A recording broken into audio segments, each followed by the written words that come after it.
Hello, welcome to Jason Cavness Experience. I'm your host, Jason Cavness. I'm also CEO founder of Cavness HR. At Cavness HR, we're building an AI native platform for HR for small business owners, combined with a HR business partner. This time, we're doing a refunder to help pay out for the development. To learn more, go to refunder.com/CavnessHR. Our guest today is Taylor Black. Taylor, thanks for being here today. Great to be here, Jason. So, Taylor, man, we got a lot to talk about. Yeah. So first, I'm going to start with something kind of personal. You were homeschooled for high school for the whole 12 grades, or Yeah, all the way to undergrad. so? Do you feel like you missed out on anything? Not Like at all. no, as far as like social, they say like you missed on the social aspect or anything like that. Yeah, well, there's a couple of different ways of homeschooling. There's kind of the family alone out in the woods somewhere, maybe, and they only, see the parents. And I think that's a popular misconception of what homeschooling is. Sure, you can do it that way, and that's not the right way of doing it. The way that my family did it, we were part of a big homeschooling community here in the Seattle area. And so while we did a lot of our studies at home, we would meet a number of different times during the week with other groups of homeschooling families.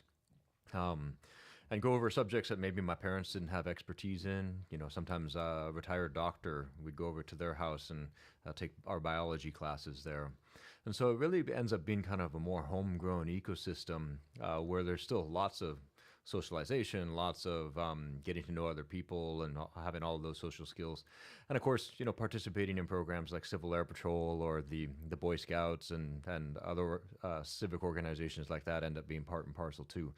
It's very hard to do homeschooling just on your own, and I don't recommend it my own self. But being part of that organic community, one that you're able to kind of help build and shape yourselves as a family, as a group of friends, as a culture, can be a really powerful learning experience. So you might not know this, but you probably do. Is there anything that says okay, you have to have some? It's like you're a parent teaching, you're homeschooling your kids. You have to take some kind of qualification, like you said, if there's some random couple out in the middle of nowhere with a GED, I mean, are they really best to teach kids? Like how's that work? Yeah, no, and that ends up being a piece of every state's legislation around homeschooling.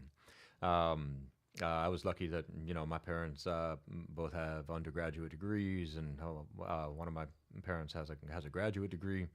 But more importantly, I think it ends up being ensuring that as a parent, you're cognizant of your own limitations with regard to being able to teach, and with particularly with regard to different subject matters, and ensuring that you're participating in a community that where those can be covered.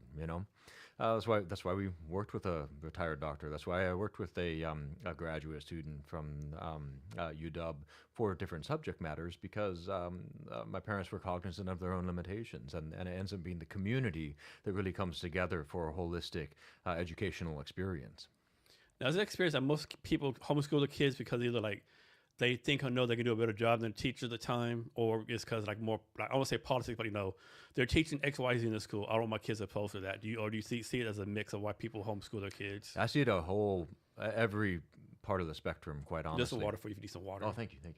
Yeah, I see it really as a whole variety of different reasons as to why people go about it. The teacher student ratio ends up being a lot better in the homeschool environment. Being able to pursue different kinds of educational experiences ends up being helpful there too, if those aren't provided for you in your area.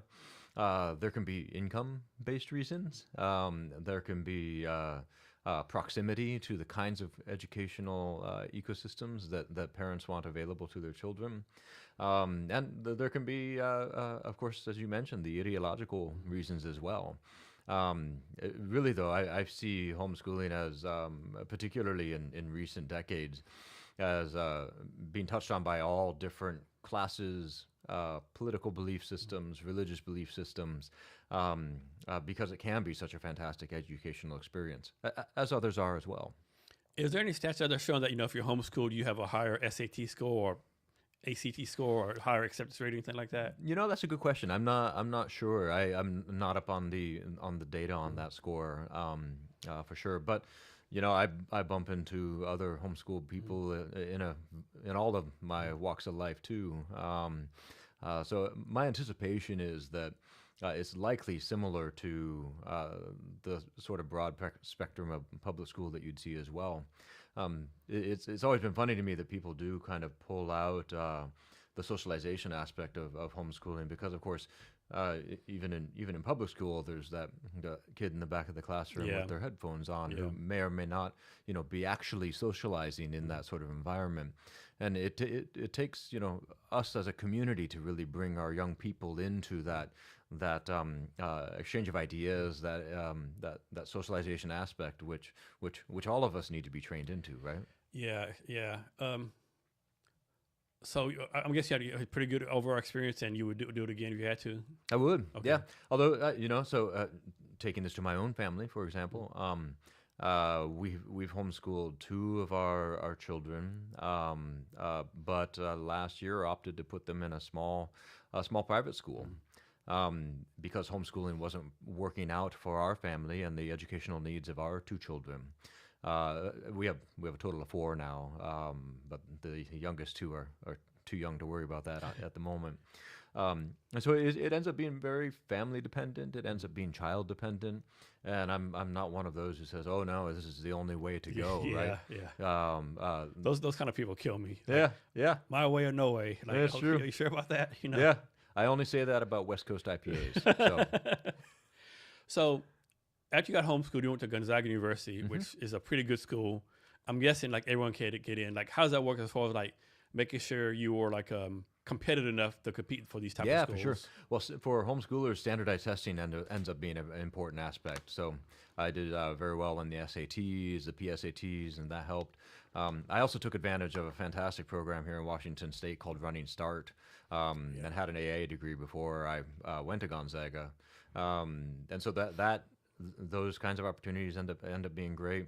And of course, a little bit of scholarship money made that possible too. So funny story. So when I first got to sit at Washington, 2009, people tell me the Running Start. Like now, I know now how good it is, but when I thought Running Start, it must be for juvenile delinquents, last chance people. Yeah. I had no idea you get 2 years of college in high school. Yeah, no, right, and those credits end up being so much cheaper if you do the math across all of that. And for me, what I thoroughly enjoyed about it is I was able to get a bunch of my hard sciences and like hard math done at a time where I had a little bit more energy and time in my schedule than you do as you get older, right? So.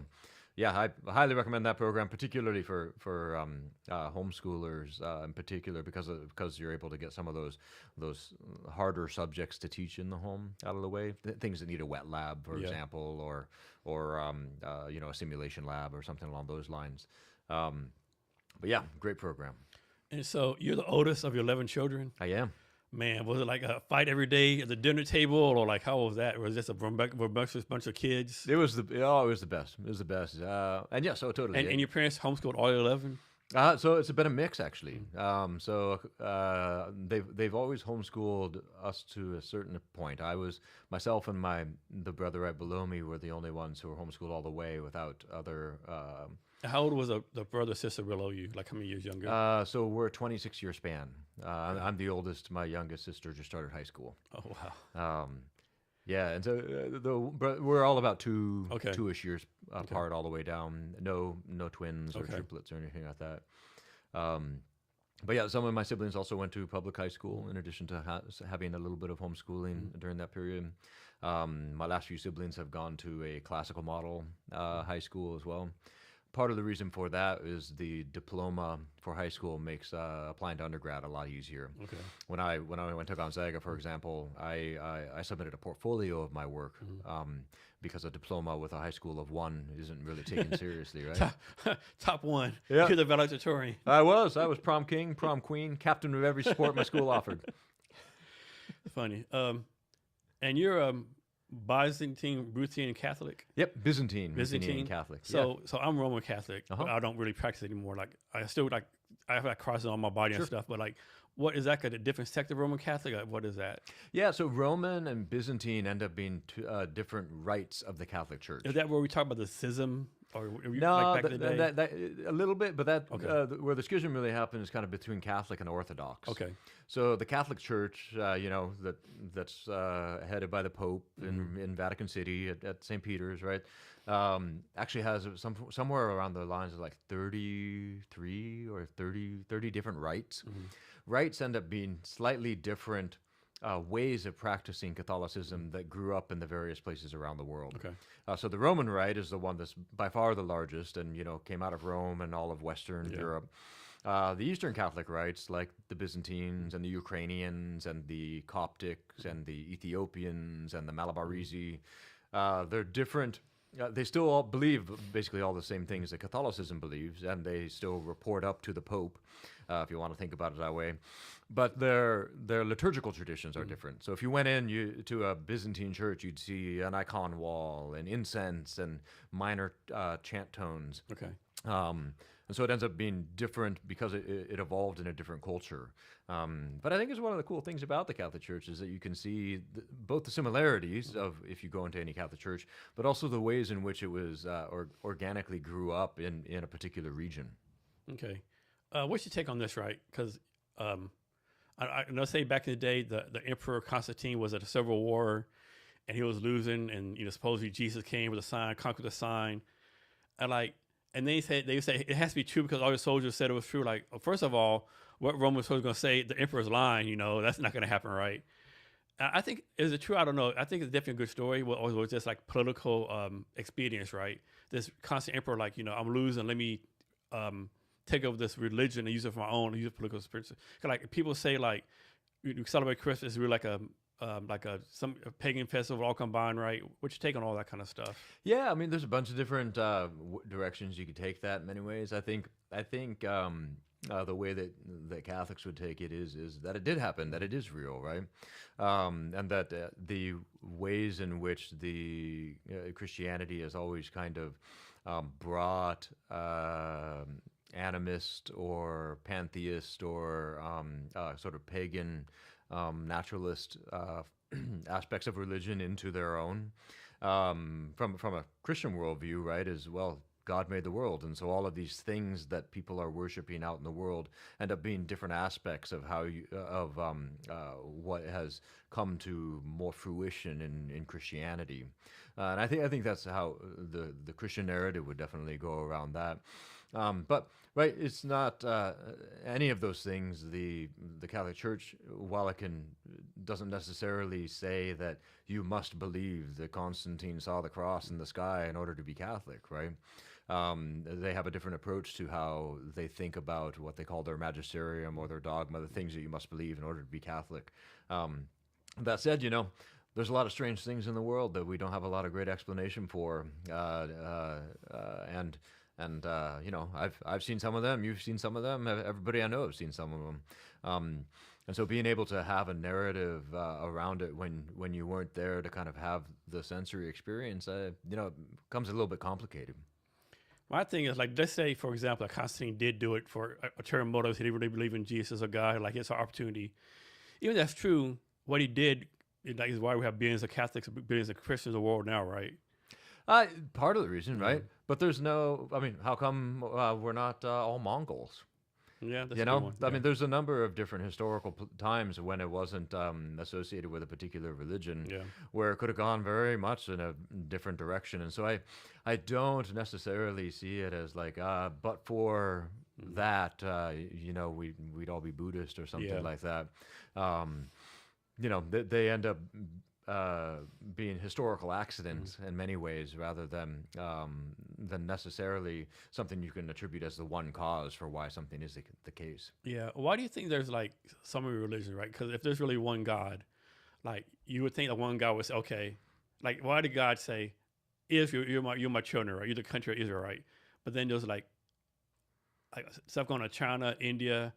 It's like, I don't know, right? It's just like I believe in God, but sometimes there's a doubt, right? Like how can it be one God with all these different religions, all the space out there, It's just like, yeah, I don't know. It's like, yeah. Yeah, well, I think actually the fact that there are many different religions is a great example of why that's the case. Right, it could be the case that if we believe that there's one God, that all of a sudden all of us would hear that one God in our heads telling us, "I am the one God." Yeah, and this is how exactly to right. do it." Yeah, But look, what would happen, right? Is then we're automatons. yeah, We don't get to discover this deity or whatever yeah. on our own with our own intellect, on our own free will, and that's kind of a boring level of God, right? Where you're just like, yep, and you all will do my will because I'm directly commanding you. Yeah. So in many ways, to me, I think that the evolution of a variety of different religions, all of the different ways in which that's come about, ends up being a wonderful piece about how we, in my view, were made as human beings. Because I wouldn't want to be forced Yeah. in one way. I want to be able to figure it out in with everybody else. You know, what is clear to me though, right, is that we really can't operate as people without worshiping something. It's like ingrained or DNA or It is, something, right? Yeah. We can't not. It's ourself. It's our political leaders. Our a cow. We got to worship something. That's just kind of how we're made. Yeah. So Yeah, we have to worship something, right? And like, I think there's a comedian, Ricky Gervais or whatever. He's an atheist. He's like, what do you mad at me for? Like, there's been thousands of gods. I just believe in one less God than you do, right? Yeah, it's very interesting, I think. So this, I have a theory. Is hopefully it'll happen. Like, like a lot of people want like this. How I think alien can take over the world. All they have to do, remember back in the day, the Spanish conquistadors, they were the Inca Empire, and the Inca Empire, in the books, the god was like golden hair with boats, and they came and they just worshiped him. I think it's like one alien came, okay, I have to have some kind of power, like read our minds or something, or do whatever, and said, I'm your god. I think half of us would like worship him, other half would like call bullshit, right? yeah. Well, right. It's funny because aliens, aliens could exist for all I know, and it wouldn't really change much about what I believe. No, because, still got to pay mortgage. Oh, Right? yeah, exactly, right. And in many ways, it still just begs the question, like, anything in the universe ends up having to be created in some fashion, and so how sweet. So there's aliens, and there's another race, and that's or whatever. That's great. What do you worship? You know? Yeah. My thing is, I know a lot of people out there like, I want aliens to come. We need aliens. I'm like, I don't want aliens to come, right?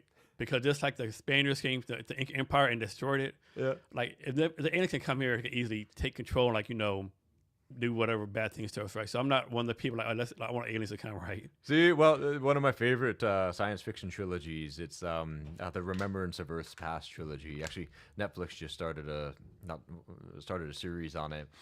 As well, it's also known as anyway. It's a set of 3 books by a Chinese author, Cixin Liu. I'm not sure I'm pronouncing his name right, but it offers a fantastic take on aliens and how we might encounter them. But it's a fun thought experiment, right? It ends up being a way in which we understand ourselves and us as a species, by contemplating that sort of thing. So I'm a big fan of the science fiction side of it. Yeah, I mean, I think I heard someone say, like, if we're alone, it's scary, and if we're not alone, it's scary too, right? Yep. So either one is like, man, what's going on here, Yeah. right?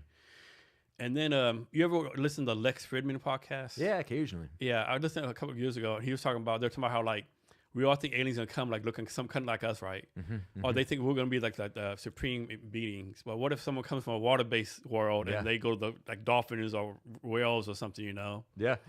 Well, I mean, I've seen enough, National Geographic documentaries to realize that there's kind of aliens all around us already. Yeah, and that's pretty incredible. They discover new stuff in the ocean all the time, and you're like, what the hell is that? Exactly. Yeah. Yeah, and so you study philosophy in college? I did, yeah, among other things. Any favorite philosophers you want to talk about? Oh, man, there's so many. I'm a big fan of personalism, kind of a phenomenological understanding of one's own experience as being part of that. Big fan of epistemology, the study of how we know and why we can come to a thing like truth. Yeah, love the whole history of philosophy. And you still like read philosophy books now? You still involved in some kind of way? I do. In fact, I think it ends up being integral to really understanding artificial intelligence and building good AI products, in fact. So make that connection for us. So how that Sure. connection work? Yeah, so artificial intelligence, right, ends up being kind of algorithmic ways of doing operations similar to what a human can do with their cognitive functions. Of course, the big one that everybody talks about right now is generative AI, which ends up being a fantastic, cool statistical correlation finder, and being able to generate things on the basis of chaining tokens together as a result of going through the knowledge base of all of humanity's written language produces really cool things. But being able to differentiate what it is doing from what you are doing as an AI product maker ends up being super helpful for developing AI product, because you're, rather than using a straw man of what you think your customer is or what you think your user is, you're able to better understand the cognitive operations that you as a human are attempting to accomplish, and have the generative AI tool complement those and integrate with those better, rather than treating AI as something that it isn't. So in a lot of the product work that I do in my day job and in other places, that's having a good understanding of what you yourself do when you're thinking helps you better use artificial intelligence tools. So let me ask you a question, right? So obviously tech through the years have gotten a lot better, right? And so in my mind, the first tech was the fire, right? And so it's gone on and on. Like, one thing some people don't realize, like in my generation, I went from Pong to what's now. So Yeah. in 50 years, that's a big jump. But obviously tech's gotten better. But have we as humans gotten smarter? Or is the human intelligence in 2025 the same as it was like BC 10,000? Yeah, I think we have the same engine. We just have more content. You know, I think it's historical elitism to think that the people who came before us didn't have the same equipment as we do. In fact, other than the knowledge bases, I think we're very much the same as we ever have been. Yeah. And so you started law school, but decided not to finish it? So I did finish. Oh, you did finish? Okay. Yep, I graduated, but I never became an attorney. Okay. I did a startup while I was in law school and ended up doing that instead. Okay. Do you feel like you wasted time at law school, or you actually gained some knowledge? Not at all. I use it all the time. Okay. Yeah, it ends up being a superpower in the business world, having that sort of training and that sort of insight. In fact, I was just on a call earlier today with a legal function with regard to a couple of projects that I'm working on internal to Microsoft, and being able to talk the language, being able to differentiate helpfully between discrete concepts, and then even on the startup side, being able to negotiate cap tables and contractual agreements ends up being super helpful. Yeah. Can you talk about the first startup that you did? Yeah, for sure. Well, if we're going to the real first startup, it was running a yard work company here in Seattle as a high schooler. Doing some yard work for Edgar Martinez. In fact, I'm not a big sports person, so I think the fact that I didn't know what he did for a living when he hired me really helped there. But yep, and I did a couple of smaller companies before my first real tech company, which I did in law school. It was a B2B learning management system back when those were kind of just in their early stages. And we sold to everybody from a Fortune 500 to mom and pop shops. But it's kind of an early version of something like Coursera, where you're able to record, deliver, and sell your educational content or your learning content. It's fun. Nothing super groundbreaking, but it's all solved a customer need, and we were able to grow it. And I sold it in 2015. And this is how you cut the so-called startup bug, and you've had the startup bug ever since then, so to speak. But yes, I think it actually even started earlier than that, though. I was part of the Hogan Entrepreneurial Leadership Program in Gonzaga, and helped start the New Venture Lab in the School of Business there, which is still going strong. So kind of starting things and seeing them grow is been something that I've always thoroughly enjoyed.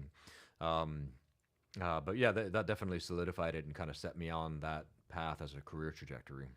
And you and your wife are foster and adoptive parents? We are, yeah. And so, I guess, what's the difference? Like adoptive, they stay with you, like they actually become like your kids. Yep. And foster, like, they stay for a short amount of time until they found Yep. another place. Yeah, exactly, and it depends on. There's a variety of different kinds of fostering, and it varies by state. So we've been foster parents in the state of Massachusetts and in the state of Washington. We're currently foster parents in the state of Washington, and in fact have a foster placement currently. When you're foster parents, you're acting as the parents of the child on behalf of the state. The child is in the custody of the state, and the state is determining where that child should end up. And it can be a variety of different things, right? So the state of Washington has an orientation to try to reunify children with their birth families, which I think is beautiful and important.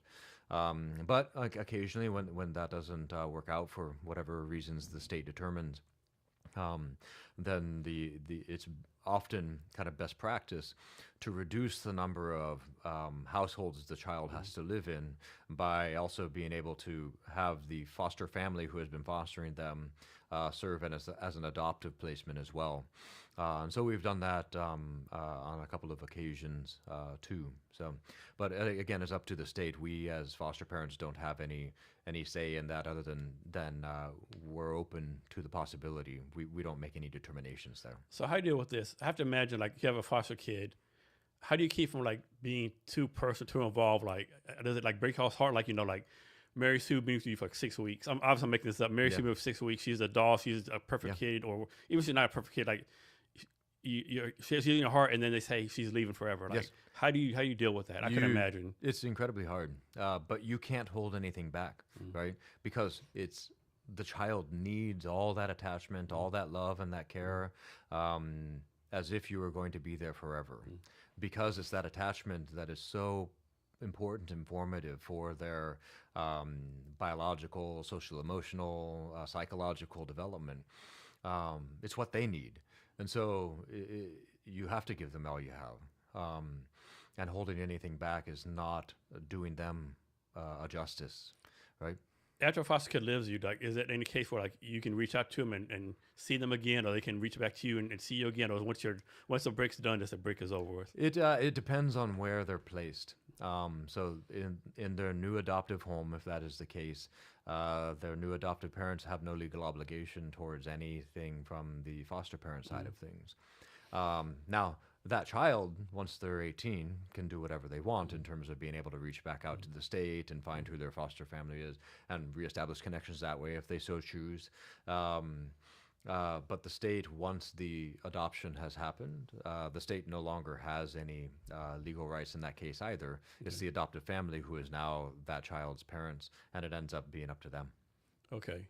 And like, how do like people get picked to be foster parents? I guess there's some application. There's an application process. Yep. You have to pay some kind of money, or how's that all work? No, so there's no money really that you get paid as part of that. But you apply to be a foster parent, and then you go through months of training and months of passing tests and examinations, not from an academic standpoint often, although there's a significant amount of academic part that goes into that, as well as training around first aid, how to handle different kinds of social emotional needs with children, health needs, all that sort of thing. And there's recurring education that happens every year.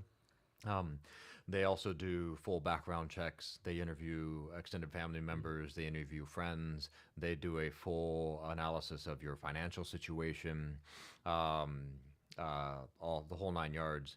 And you're licensed as a foster parent. And as a result of being licensed, you have to maintain your license as part of that, similar to maintaining your license as an attorney or as a nurse or something along those lines. And you then are kind of in a pool of foster parents who are open to being able to take certain kinds of placements. And you articulate what those placements are, right? And you don't have to say yes to any placement.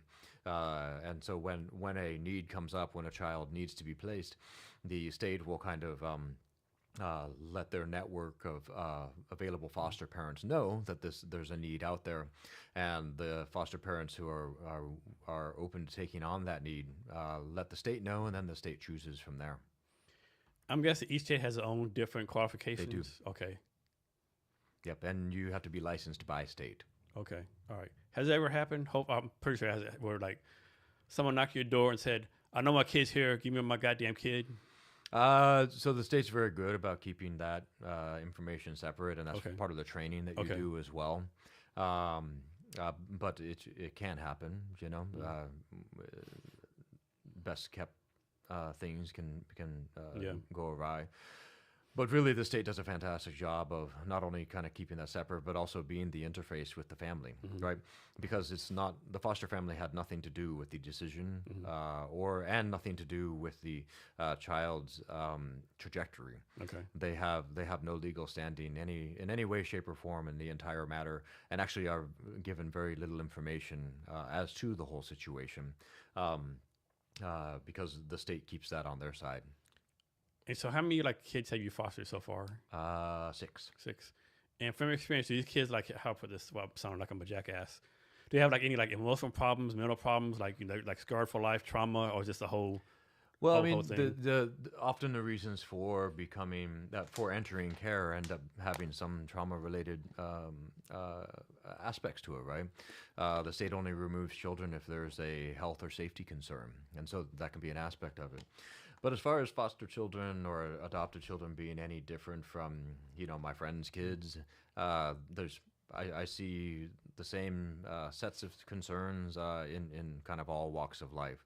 And that's not to diminish the experience of foster or adoptive children, but it's also to say that they're not dramatically different than any kid you might meet on the street.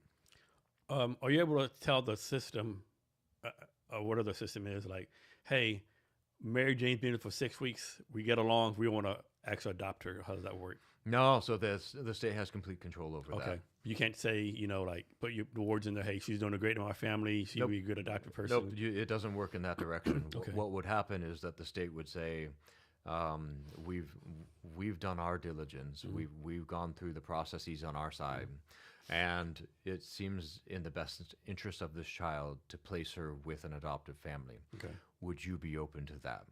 And then at that point, you would say, "Hey, yeah, it's Okay. been working out great, and we'd be open to that." But you can't put the idea in foster parents can't put the idea in the state's heads Okay. because not because we couldn't tell them that, but because it's just not any part of the process. Like it doesn't work that way. Can you talk about a little bit, like either how hard or how easy the process, how hard it is, how easy, how expensive, like the whole process? Does it take 2 months, 6 months? I feel like 2 years, or is it like case by case, state by state? It depends on how much energy and time you're putting into it, but it is I think it's at least 9 months, maybe closer to a year. Primarily because there's a bunch of background checks that need to happen. You have to get certain things in your home done so that it's safe for children. You know, hitting a bunch of those requirements, and so there's a lot of work that goes into that. It doesn't cost you any money that I recall. I mean, I've been licensed for like 15 years now, so and a lot of the stuff is free for the licensing process because they don't want to make that a burden or a barrier. And there's great organizations like Amara here in the state of Washington, especially on the Western Washington side, that act as a helper for foster parents in that whole process as an interface to the state. And they're a nonprofit and don't charge the people they work with either.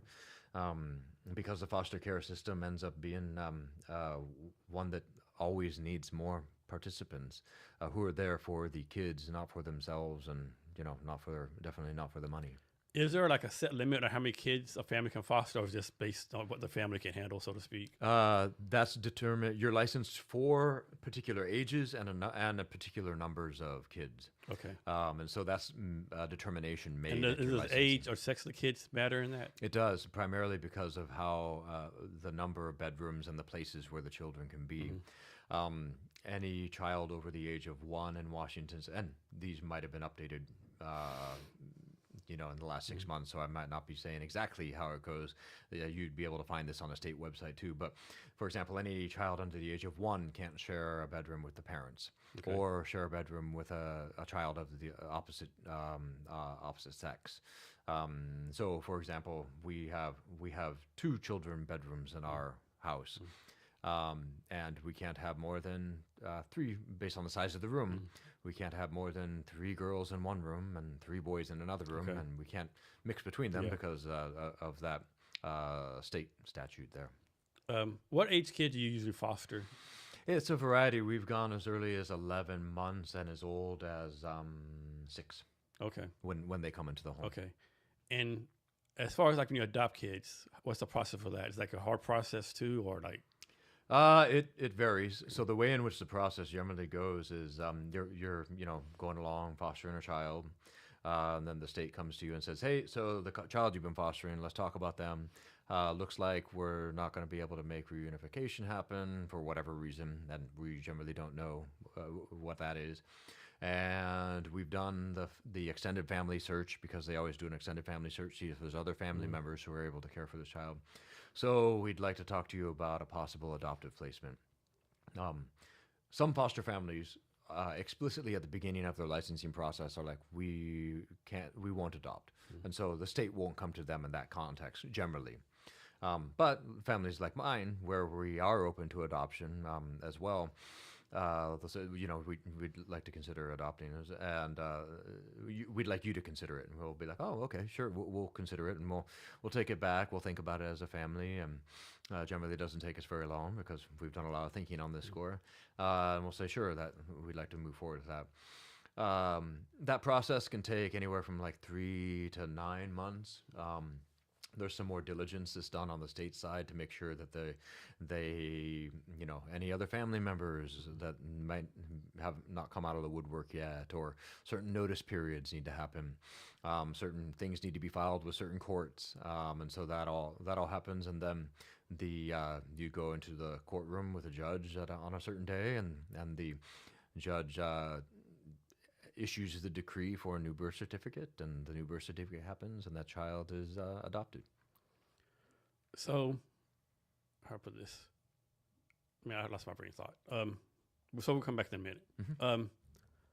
What's a skill you don't have that you wish you had? Skill that we have that No, a skill that you don't have that you wish you had. Oh, that I wish I had. I have no artistic ability in image or drawing or painting forms whatsoever, like none.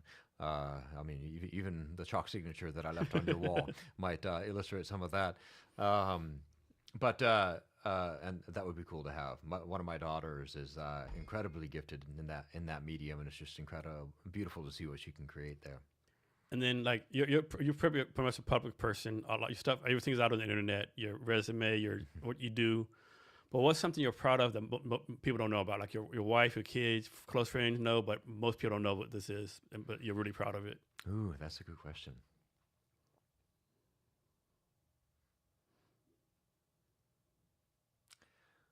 That's a good question.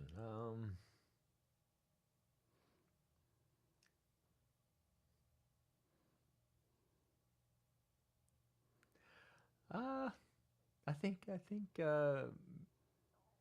that nobody knows about it. I don't know. I'm a very public person. I think doing the broad set of things that I'm doing, and having that sort of Renaissance man sort of capacity, shall I say, is something I'm proud of. Being able to play my cello and talk about AI and go to church and be a foster parent, and all of those different aspects of life kind of coming all together in the single thing that is me, and the stuff that I do. I'm proud of that. I feel like it paints a picture of possibility with regard to not being specialized or overly specialized in the way that Robert Heinlein talks about, right? Specialization is for insects. Um, and I think it's just something that we can all do. And I'm proud of being an example of that, perhaps. So why do you think there's people like you who can like like for instance, you do everything well, you always have time for stuff, you always like take stuff on. Other people they struggle to work a part-time job at McDonald's, right? Hmm. You just think it's genetics, like the way you brought up? What do you think it is? I think it's a lot of different factors. I'm grateful for all the things that I've had in my life that have helped in that score. And sacrifices people have made on my behalf in order for me to be there. Right. Homeschooling is hard, and that I think opened up the world in a different way for me than other children might experience. I think having the number of siblings I did, and kind of the close knit family that I grew up in is something that a lot of people don't get to experience. Um, I'm in everything. There's always a genetic component, and so there's something there. But really, I think the thing that there's maybe two things. One is recognizing that all of the gifts that other people have given you that you didn't deserve in order to set you up for that possibility. And then really the hard work that goes into grabbing that possibility and running with it, because it is hard. It's not something that just happens. You have to lean into it. You have to squeeze the juice out of the life that you're given. And I think that can be done in just all variety of fantastic ways. In particular, ways that nobody owes you for, right? I've seen incredibly successful people start at all different levels of being provided for or being set up for success, right?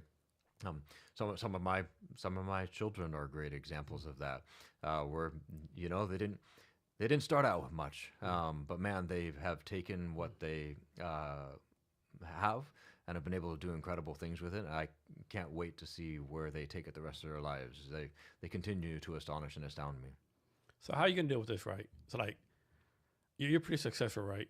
I think sometimes being successful kind of sets your kids for a failure, right? Because like for example, Michael Jordan's sons they were never good at basketball, right? Yeah. So how do you like make sure your kids like live up to the potential without having to live up to you? If that makes any certainly. sense. I think you have to take an understanding of their potential, right? I think it can be easy to say, "Oh, I was really good at this, and so I'm going to train up my child to be really good at the thing that I was really good at." But they're entirely different people, right? And also, what success looks like, I think, needs to be framed differently, in terms of more from a perspective of what is this my unique contribution to the world. I'm reading a great biography of Rockefeller right now, for example, right? And he was really good at a couple of things, and his kids weren't. And they shouldn't. You shouldn't try to be, because you're your own thing. You're your own unique bundle of gifts and foibles and tricks and all that sort of thing. And so, ensuring that you have an open-ended view and perspective of what success looks like, and being able to help your child understand the world is their oyster in that perspective, and then empowering them to go find joy and find meaning in that. Rather than chalking it up to an advanced degree or to working at a certain company in a certain job or anything along those lines. Let them choose it for themselves and give them the engine and the joy of pursuit of the meaning that they're finding in their life. That's where success lies, right? I know many incredibly successful people who are at home raising incredible children, and you're not going to find that on a LinkedIn. You're not going to find an article about that in Forbes magazine. But the way in which that homemaker mother or basketball coach father or anything in between is denting the world will be bigger than a Fortune 500 CEO at the end of the day. Yeah, back to like how some people have it, which people don't. Always make a laugh when someone says, "Oh," and tell a successful person, "Oh, you're so lucky." While working hard and putting the work in is makes me lucky. Yeah, I'm lucky, right? Yeah, yeah, and there's always a little bit of luck in everything, Yeah. right? There's a little bit of anti-luck in some things too, right? But that comes with the human experience, and so it is what you make of it, you know. So we're in life right now, both person and professional. Are you like happier you at? Or you think you're ahead of schedule, behind the schedule, or right where you should be right now? You know, a little bit of both, a little bit of both. Um, I my in particular in the past year and a half, my career has opened up in some interesting and ways I didn't anticipate. Um, there's a bunch I'd still like to do. There's a bunch I'm not good at that I'd like to be better at. Um, and I look forward to that. But mostly too, it's kind of keeping an open eye for opportunity, and and talking about what you're interested in, and being out there and open with people. I found so um, as a serendipity engine, shall I say, right? Um, uh, where people want to relate, want to have relationships and communicate and talk about ideas, and so being open to that, I think, lends itself to a lot of serendipity, and I look forward to even more of that in the coming year. So what excites you about the Seattle tech startup community? Oh, it's my favorite. So I was born and raised here, and so I'm maybe a little bit biased, but I think there's three things about the Seattle tech community that I really enjoy. One, and this can also be a downside in some ways. I think in some ways it also lends itself to the Seattle freeze, but we have the highest turnover of inhabitants of any major metropolitan area in the United States. That's terrible for making friends and keeping them here. And places like the Chamber of Connection are doing some really good work on kind of building connection here in the city of Seattle. A great Seattle startup. Um, but but that also lends itself to being part of a very large ecosystem. As a result of Amazon and Google and Starbucks and Costco and Boeing all being here, we end up having a kind of a global reach in ways that most other places really do not from an entrepreneurial ecosystem standpoint. Um, so that's a fun part of it. It's kind of this low key way of being connected to the globe. Second is our ability to do things really in the hardware space is really interesting. The fact that Boeing's been here for 100 years or something like that, um, and we have so much from a energy standpoint, from a data center standpoint, and a building things sort of standpoint in the physical built reality, I think is an outsized power too. And third, and this ends up being, I think, the most underlooked one, the fact that you have such a heavily tech uh, industry all around us.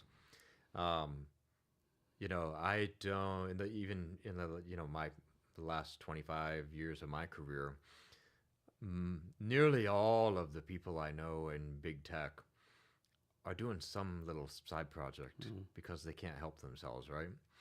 And so the boomerang or the leaving to start a thing and then going back to the big thing um, is happening all around us in really interesting ways where you're able to kind of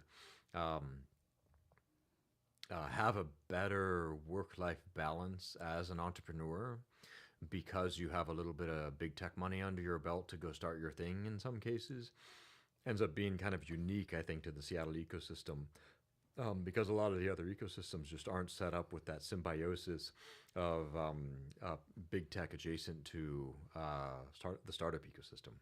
So follow-up question: what's like either disappointing to you about the Seattle tech scene, or like what the Seattle tech startups should be doing better or could be doing better? Yeah, I think there's two. One, we need more parties, man.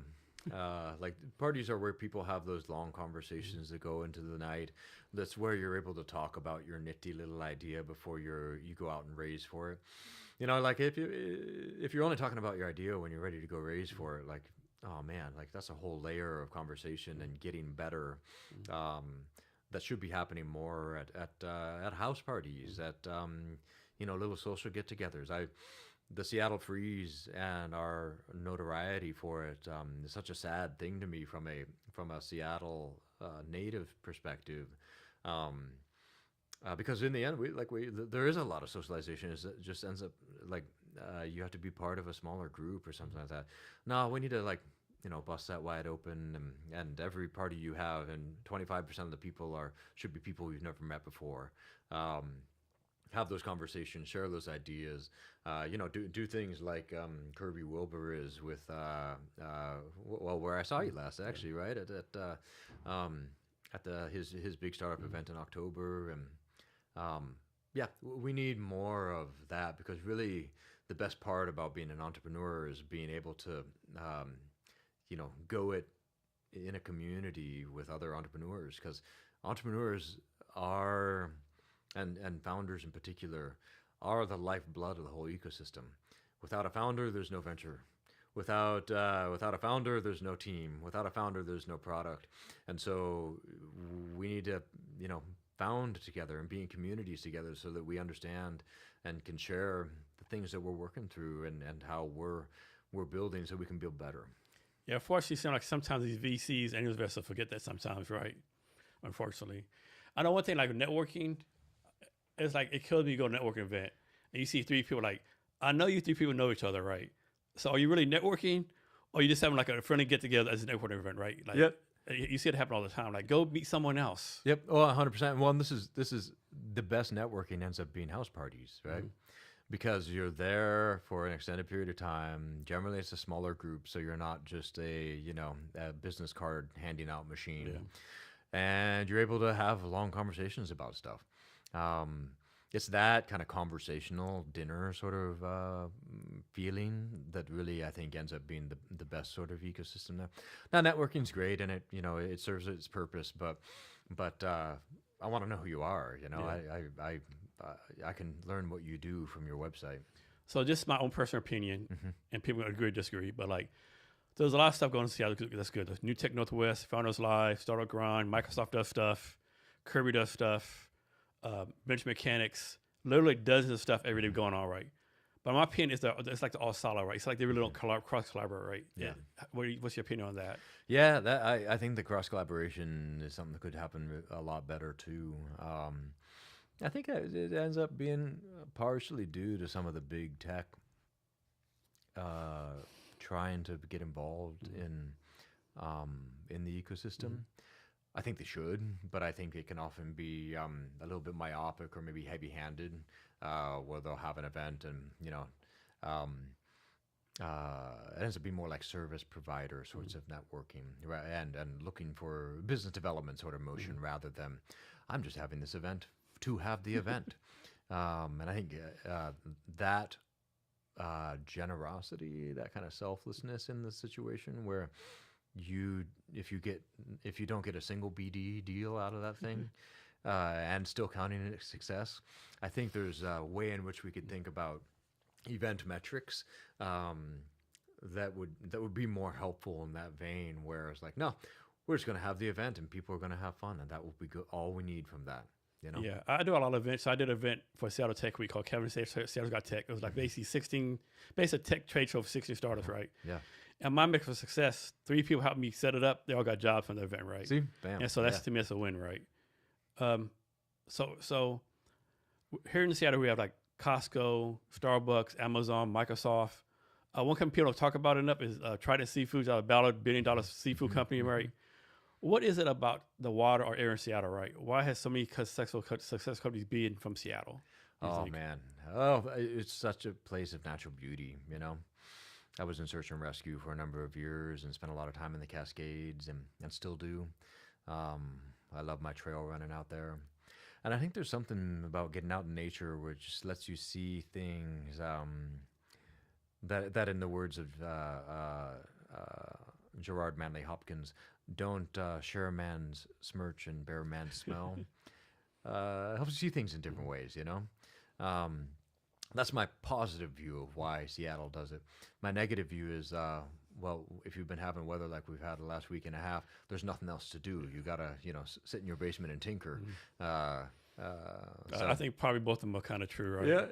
yeah. And sometimes you need the carrot, sometimes you need the stick in order to make it happen. You know? Yeah, the weather here has been bad. I know a lot of people here today in the state of Washington, especially in the Pierce King County, there's a lot of flooding, a lot of Yeah. people out of homes, rivers. Like, have you seen the picture of the Snoqualmie Falls, like before and after? Yeah. It's Yeah. freaking insane. Yeah.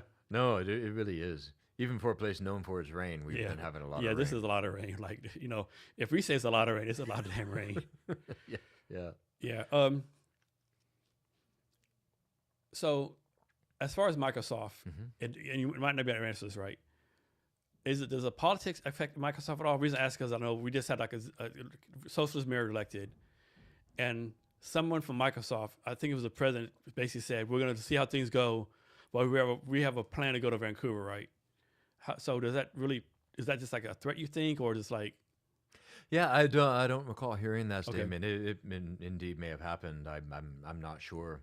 Um, but right, a company has to make decisions that make that are the best Yeah. for the company itself. I So agree? I think too that any political belief system has its own adherents inside the Microsoft ecosystem. Any group of people larger than one Yeah. inherently creates some sort of politics. And so I can, I don't have an opinion one way or the other, my own self. And Microsoft's kind of global presence Yeah. allows it to do things best in the different ecosystems where it exists for the purposes of the company. You think about Microsoft is basically its own little country, right? Yeah, it is. Especially if you look at the S&P 500. Yeah, I'm pretty sure the profit or revenue is bigger GDP than a lot of countries in the world. Yeah, it is. Yeah. So I don't know how they'll handle it. I am myself always like a little bit of a change up in the political scene because as far as I can tell across the globe, we haven't found the perfect political system or the implementation of it, and so I'm here for the experimentation. Yeah.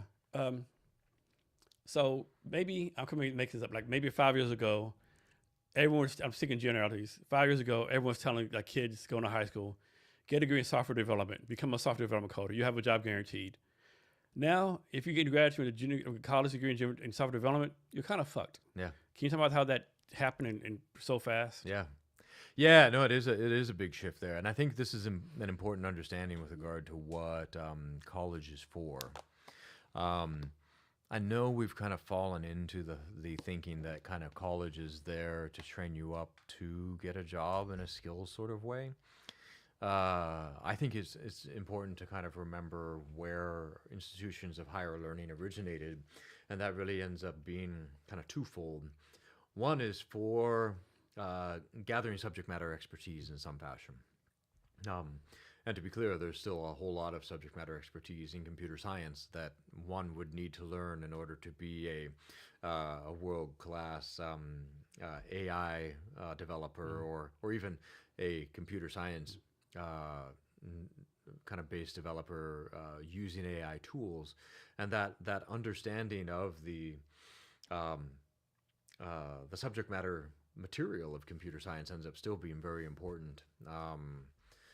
But equally important, or perhaps even more important, is the formation of the person as a whole. So it's not just that you graduated undergrad and you have this certificate to get a job in a major, right? It ends up being that you are better at being human, ostensibly, as a result of the 4 years of formation that you went through as part of your higher educational experience. As AI kind of makes subject matter expertise a little bit more attainable, particularly from a skills-based standpoint, I think education, actually graduate education, undergraduate and graduate education in particular, needs to shift a little bit more back to its roots in terms of whole person formation.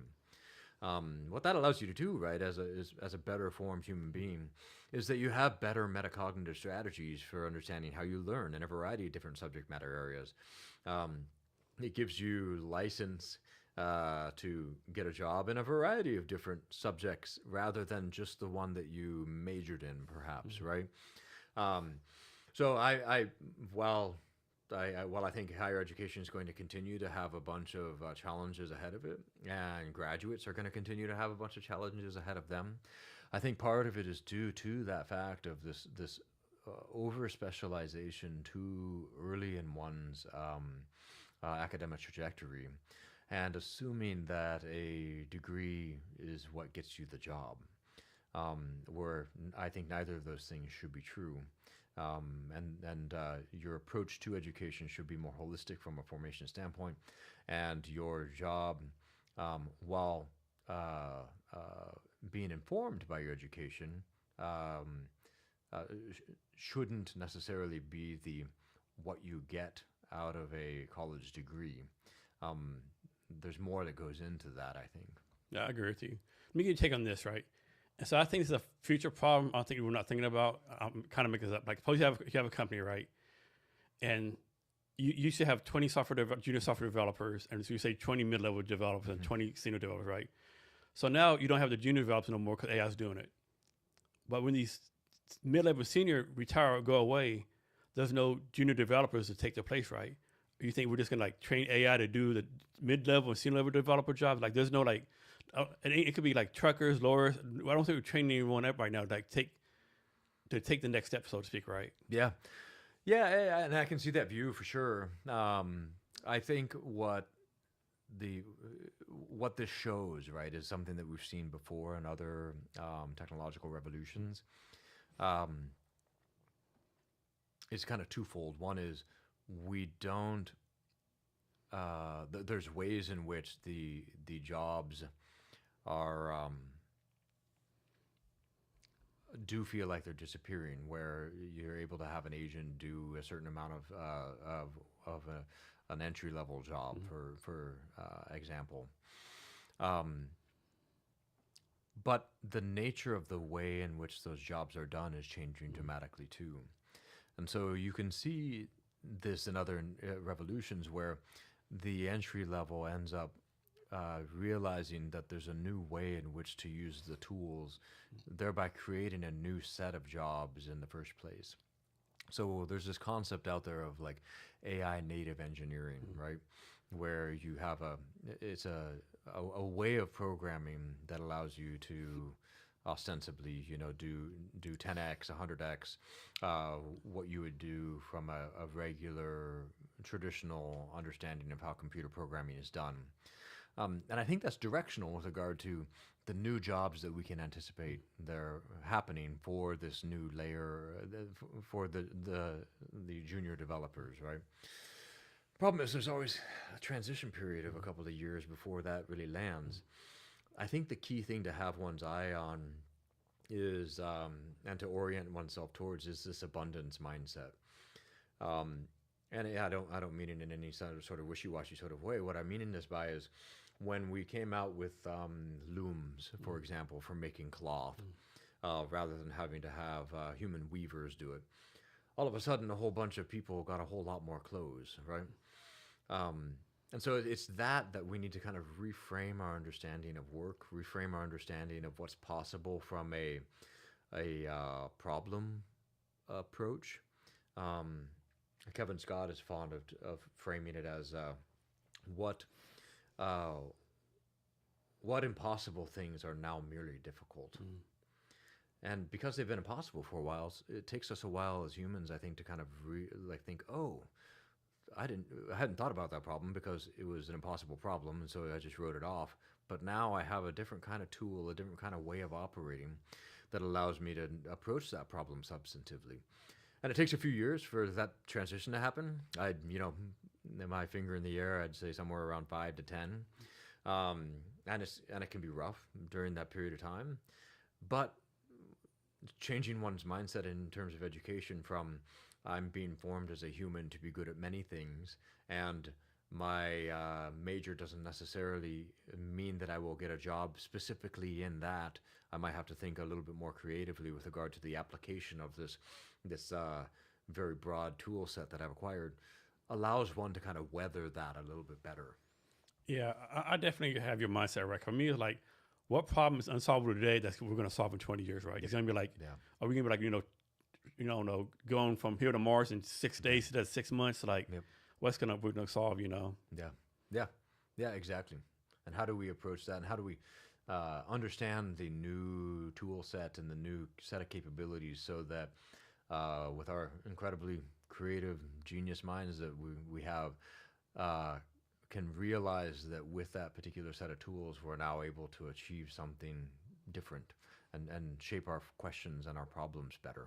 I've heard people say, like tech can solve every problem. Do you believe that tech can actually solve every problem? Um, well, I still wake up in the middle of the night to hold my 3-year-old because they had a nightmare. And I don't necessarily want tech to solve that problem, Uh-huh. right? And so I don't believe that. Okay. I think tech's very helpful. I think tools are very helpful. I'm grateful for the post hole digger evolution from the shovel. Right when I was doing that, Yeah. I was grateful for when I ran my yard work business to be able to put a carbide tipped skill saw blade on the end of my weed eater in order to take I'm out happy for AC in the summertime. I'm happy for ice. 100%. But tools are great, but they don't solve some of the most important and fundamental problems that we as a species encounter. So I'm very bullish on tech. Don't get me wrong. Oh yeah, yeah. But it's not the universal cure all. So a lot of people talk about ethics and AI, right? Like, should we be even worried about AI and ethics? Is that really things we're like wasting bandwidth on? And if it is, like, how do we make sure? To me, like, how do you make sure that people doing the coding, the LLMs, like, are ethical, right? Is that Yeah. responsibility for the government, responsibility for Microsoft? Like, who's responsible? Is it the person coding to say, okay, this is not right, let me do the right thing? It's all of the above, right? Because AI, like any other tool, requires an owner's manual in some ways, right? Hammers are great for pounding nails, but if you use it to, thump somebody on the head, then that's not great.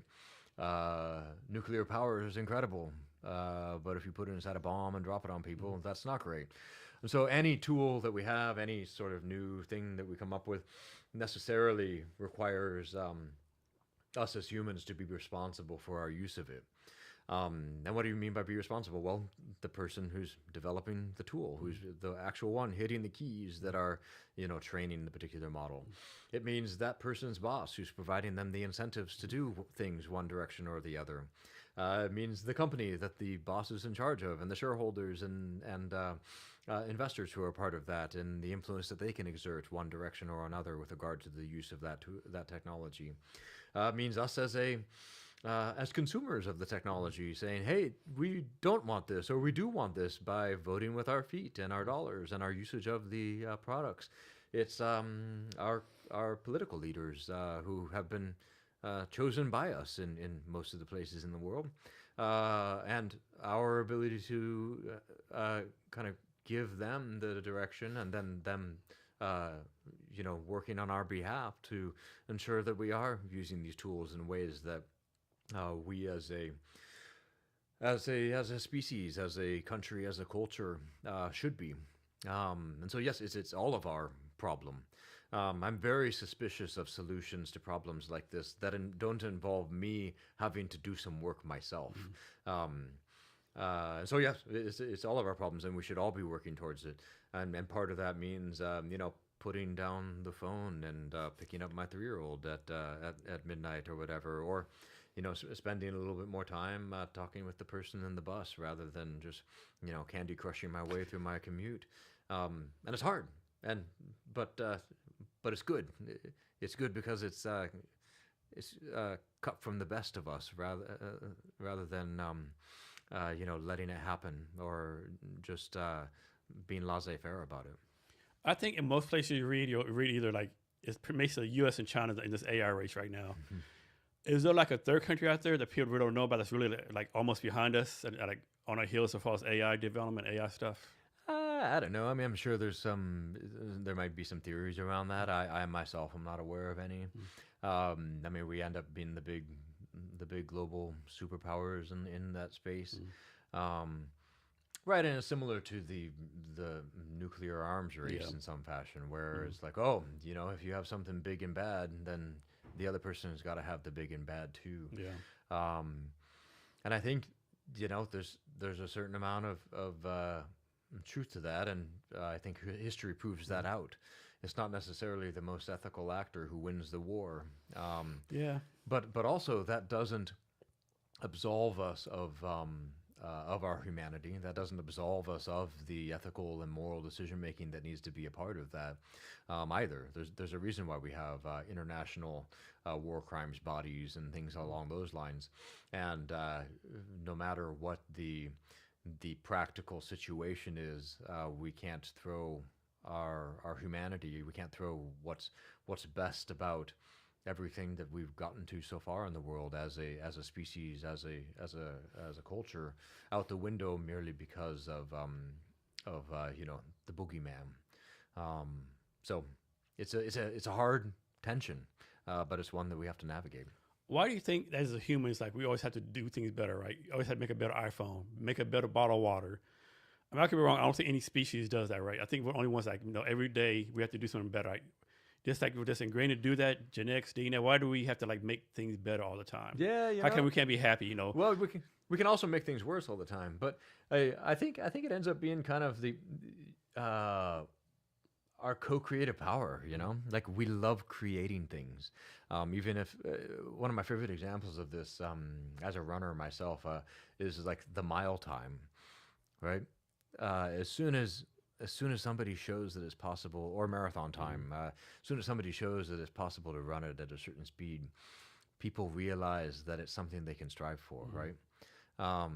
And they, in their co-creative capacity, then shape their mentality, their energy, their drive forward, in order to achieve that goal. And I think that inherently I think it ends up when best oriented. Sometimes it can be in this sort of I beat the other person sort of mentality. But I think when it's best oriented, it's I didn't know that was something that could be achieved, and I want to achieve that. And so it ends up being this orientation of the person with their drive towards discovery and creativity that allows them to have that single-minded focus in order to get that mile time, in order to build that rocket, in order to write that book. That tremendous capacity for creation that we have, I think, ends up being the good driving force behind a lot of that. Now, you mentioned just kind of being happy. I don't think that's in I don't think that's in contrast to this pursuit in some ways too, right? Because one can be happy and be pursuing that desire to achieve in the pursuit of that happiness. You can think of it as a monk, perhaps, in nirvana, or a monk sitting there in this state of being present, that still owes its pursuit to that desire to know, to understand, to create, because they're creating that sort of silence and stillness in themselves too. So yeah, I mean, as you might have been able to ascertain, my primary pursuits end up being more dopamine focused than serotonin focused. But I think that the serotonin focus ends up being still having its basis in that joy of creating. Next, let's talk about your role at Microsoft. You're the director of AI and venture ecosystems. I read that, and I'm like, man, this guy must be having so much motherfucking fun. Like, they must have to kick him out of Microsoft, and he must get the first thing in the morning. They have to like, hey, Taylor, we're locking the doors up. Get out of here, right? I just think like a job you did so much fun doing, especially with your background. It's incredible. I was talking to a friend of mine who has a similar sort of role in a different company. And he was like, yeah, my friends tell me that's not a real job. Yeah, but I'm incredibly grateful for it. I wouldn't have been able to tell you, 6 years ago, 7 years ago, that this would be the trajectory. And so I'm grateful for the opportunity to let me here. But yeah, what I do at Microsoft is kind of in three different veins. Now, I work in the CTO's office, and CTO's offices at large companies end up being ways of kind of orchestrating all of the different things happening across a large company, right? our technology is wide and varied. We have gaming, we have Azure, we have devices, we have there's a variety of different areas that Kevin and his office are concerned about, and so being able to work across the company and help coordinate things and ensure that the right information is getting the right places ends up being and being a scaling factor for Kevin ends up being the goal of the office of any CTO at any large company. My three aspects that I work on primarily inside that are one, early stage incubation. So my background is primarily in venture building and startups. Interestingly, too, that kind of cognitional theory side of things that I studied and being able to stretch one's mind in order to get to different off-the-wall solutions to weird problems also comes to the fore. And so I do things like run innovation sessions. I help run very early stage incubations across the company. I help different incubation units inside the company with their ways of approaching things. So that ends up being one aspect of my job. Another aspect of my job is I help run an internal community of about 23,000 AI, ML, and data science practitioners. And this community is a very technically focused kind of peer-reviewed conference motion. I think it's predates the AI by like 12, well, generative AI by like 12 years. It's been around for a while and grown really strong.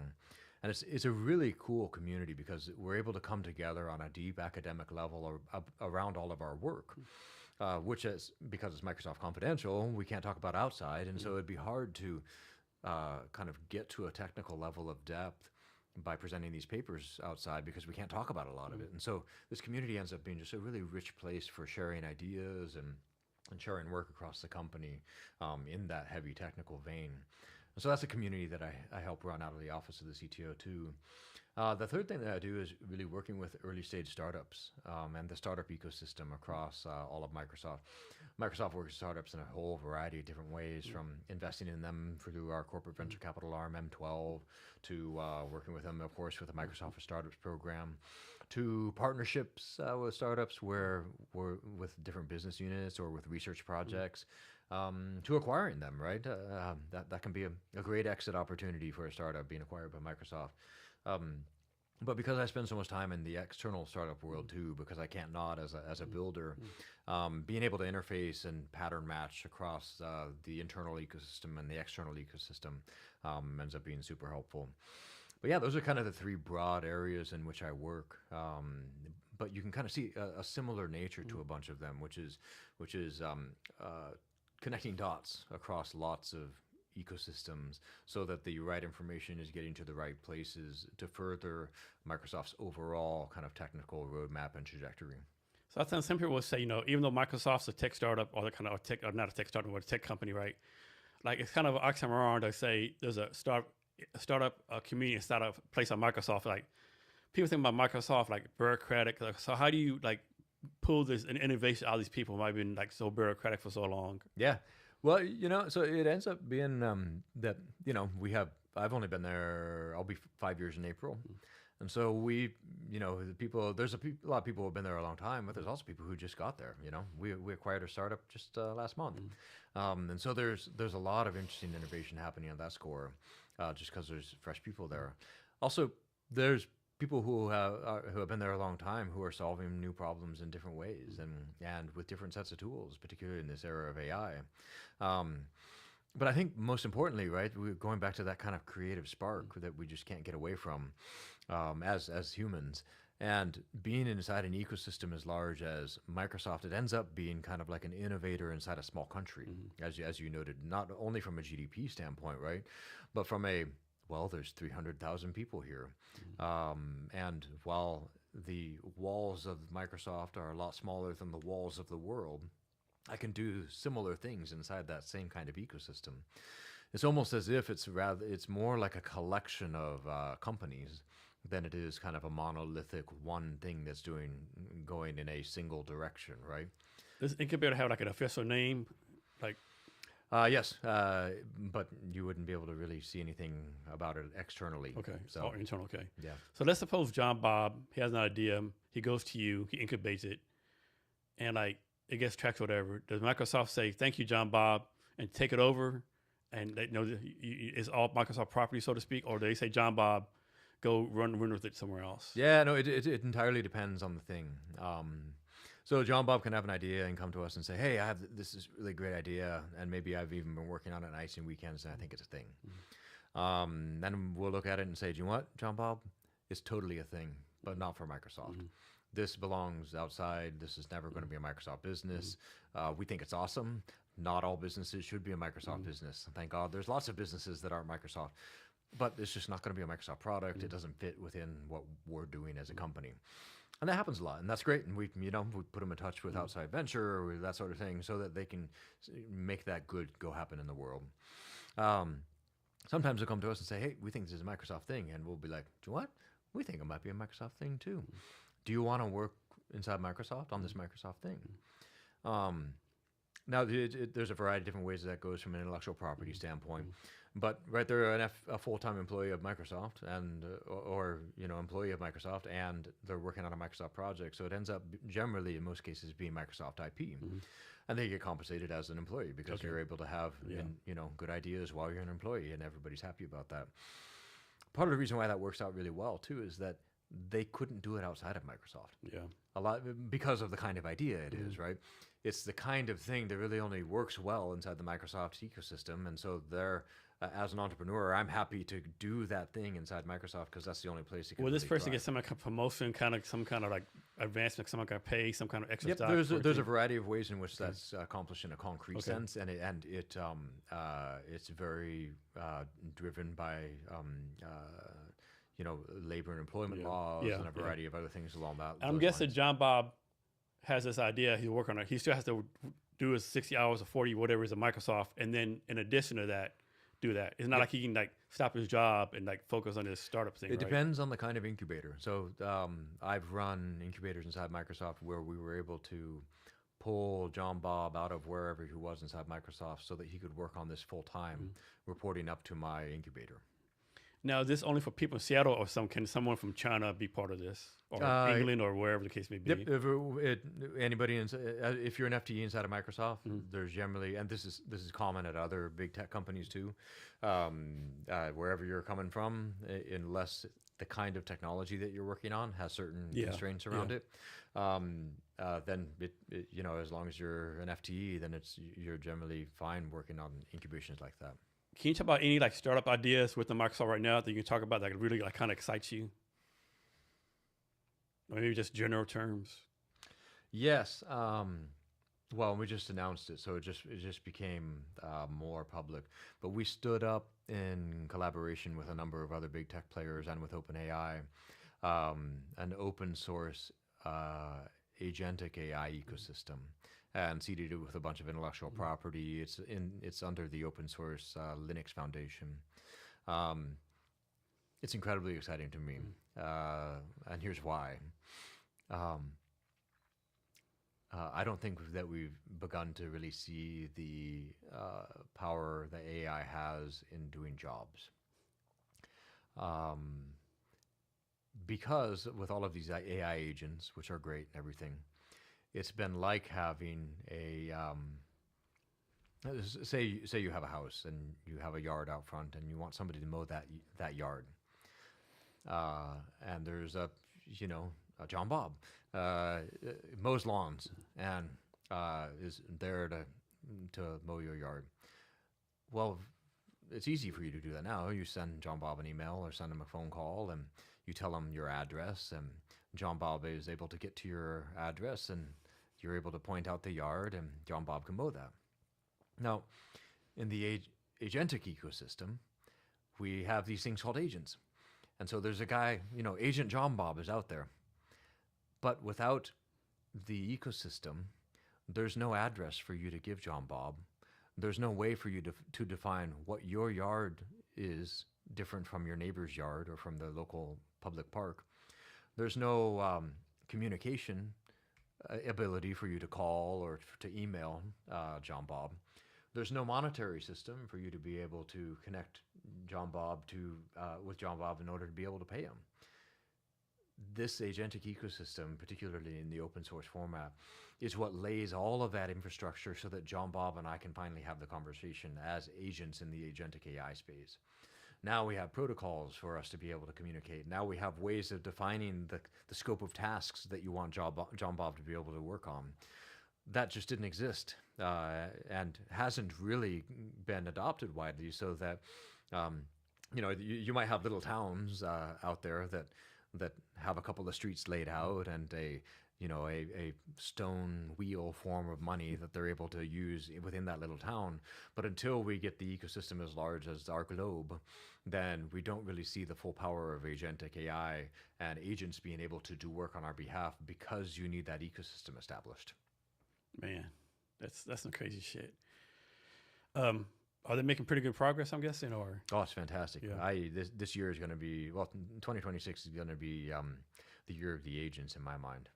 I don't know if Microsoft or anybody else is calling it that, but that's my own personal thought. So how do you do this, right? I mean, maybe you don't. Like, suppose either inside or outside Microsoft come to, hey, Taylor, had this startup idea, right? You listen to it, he explains everything, and you can tell he's passionate, like he believes in it, but you think to yourself, this is the most batshit crazy shit I've seen in my life, right? Do you like not tell him that because you don't want to crush his dreams, or you like tell him, give him constructive advice? Like, how you go about that? When you hear like these ideas, that might be like, I don't know about this one. Yeah. Yeah, I think there's 3 different ways of approaching it. One is always recommend customer discovery, right? Because I've run a number of different venture studios and incubators, and advice I give startup founders is, particularly early stage, you should be talking to 50 customers a week, because you're able to start pattern matching and understand if you're actually solving a problem they have. Second, in addition to ensuring that you're solving a problem that a lot of people have, it's important to understand whether they're willing to pay to solve that problem. And so you can have the coolest idea ever and just have 7 customers, and I'm going to tell you, like, do you want, man? You created an incredible solution to a problem that 7 customers have. Good for you. It's not a business, unless those 7 customers are in the Fortune 500, and then maybe they'll be able to pay you enough for it. But I don't really have too much of a problem kind of crushing some dreams in that fashion, in a kind way, of course, because what we as entrepreneurs can really fall into is the love of our own little solution that we've discovered, rather than a love of the actual underlying customer problem that we're trying to solve. And so we'll get wrapped up in our solution and spend 30 years trying to get our solution off the ground, and kind of and miss all of the other things that we could have been founding or coming up with. And so in my mind, the sooner you're able to kill your idea for good reasons, the better. And this is why, as entrepreneurs, I think that we should fall in love with the customer problem and not with our solution to it. So one thing I disagree with, you heard this time, like, fail fast, right? But my thing is, like, is 90 days enough time to figure stuff out, right? Like, I think everyone can fail in 90 days, right? Or like what? And then on the other hand, like, you don't need to take 10 years, right? There has to be some kind of balance, right? Like, I don't think you can, like, I think a lot of people say in 90 days have $1 million RR, blah, blah, blah, all this stuff, or stop, right? I don't know about that, right? Yeah. I think it takes some time. I think it's goodness, like being Brazilian, like, trying to figure stuff out. Yeah, well, there's totally, right? It's important to be able to sit with the tension of the question long enough to come to the insight. And it's very, very segment dependent, If you don't know in 90 days for a B2B SaaS company, or for a, I don't know, pick your relatively light infrastructure, ability to scale rapidly company, and don't know there. And even then, right, it can be something that you pivot slightly, and then discover that you've been framing the customer problem all wrong, and you've had a whole business this whole time, and then you have the thing that unlocks it. So you can't really pick a time frame, Yeah. So For example, I think Slack, right? Slack was actually built to do something else. And they were first up by messaging, so they built Slack, and oh shit, this is a business, right? Yeah, exactly. I think they're trying to build a game or something. I don't remember, but then Slack came out about it. Yeah, or like well, it wasn't DreamWorks. It was Pixar. Yeah. You know, they were like I think a security company or something like that before they and did 3D animation on the side and then entirely switched. So yeah, those kinds of pivots happen all the time, and I think it's because the entrepreneur stuck with it long enough to realize the real customer problem. Yeah, I definitely think it's a fine line, like stopping too soon, staying too long. Yep. I mean, yeah. So personally, what do you look for in founders? Yeah, I look for their deep understanding of the customer space. So And you're saying this as a tech person, right? yep. 'Cause a lot of people expect you to say, "Oh no, the product, the tech," but the customer is so important, right? Yeah, yeah, they're the only. What's a paying customer is the only necessary and sufficient condition for a business, right? So, so you need to understand the customer problem, and without kind of a deep expertise of that and being able to articulate it well, some investors will kind of use as a shorthand experience in the industry because you've been around businesses solving that customer problem for that particular industry. But yeah, it's all about the customer problem. Number one, and then number two, it is the product and how you've built it. Um, you mentioned earlier something I'd like to get better at. I am terrible at finance and cap tables and all of that math, numbers stuff. So I would be a terrible venture investor, for example. But I'm really good as a venture builder because I understand people and product. And so I bring in many other bright people who understand the financial side more. But those two things end up being the thing for me. Is like I can read the founding team well enough that they really understand the customer problem and have the experience in that space. And there's a bit of team aspect to that as well. It doesn't have to be. I don't. Yeah. But then the second thing is what are you building and how does it work? So for your role at Microsoft, can you define what success is for you?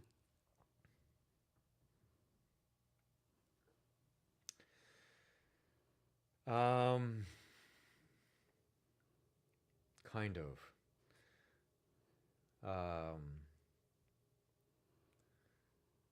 Success is being able to distill the signal from the noise across the three ecosystems that I articulated. And how do you do that? Well, it depends on the kind of signal that you're looking for. Yeah, yeah, it ends up being squishy. And that's one of the hard things about being in a CTO's office, I think. Because right, a CTO's office is our cost center. Nobody reports up to us. We're a small group. We end up being a connective tissue and mechanism across the company for driving company strategy from a really high level. But success for us looks like other people's success, where we've been helping enable things. And that is hard to trace back. It's similar to doing events, right? Where like, what's success for Kirby? For, is it numbers of people that show up? Yes, but also no. Like, is it, the number of news articles or the partnerships that came out of it afterwards? Yeah, probably, but how do you track that? And so it ends up being a hard thing to articulate, but things that we do have internal metrics for. Can you talk about how you got this job? Like you just applied for it, or like someone from the Microsoft CTT office like reached out to you? Like how did you get this such a cool job? Yeah, they reached out to me. I was at that time wrapping up the Invention Science Fund. We had opted not to raise a fourth fund for that deep tech venture studio, and so we were moving into carry mode. And so I was doing that. It was during the depths of the pandemic, and a buddy of mine said, "Hey, I talked to a friend of mine at Microsoft, and they're thinking about doing this thing. I thought you should have a conversation." And so they reached out, and we had a conversation, and had 3 interviews, and I was hired. Nice. Yeah. Nice. So you also serve as director of Linum Institute for AI and Emerging Tech at Catholic University of America. This is like basically the same thing you do in Microsoft, or you're doing at this other place, or it's different? Kind of in some ways, but in a very different setting, right? It's an academic setting. And so I do this under Microsoft's moonlighting policy, and they've given me the go ahead to work on this institute with Catholic U. Catholic U is a R1 research institution. It's about 2/3 graduate students, and so it has a very heavy kind of technical focus. But they approach things from a Catholic worldview, which is interesting because the Catholic worldview has, like other religiously toned worldviews, has a particular way of looking at the world, certainly from a human flourishing sort of perspective. That's very different from the secular worldview, very different from the kind of the tech Silicon Valley worldview, but ends up being representative of a whole bunch of Microsoft clients because we work with all kinds of B2Bs, and there's a bunch of Catholic B2Bs or Christian B2Bs or Jewish or Muslim or Buddhist B2Bs, and being able to work with them as customers from their worldview ends up being a really important thing for us. But also, Catholic U is representative of academic institutions who are wrestling with this era of AI. How do we integrate AI in the university setting so that it makes students smarter, not dumber? Being able to push a button and get an essay for a class helps nobody in that situation, right?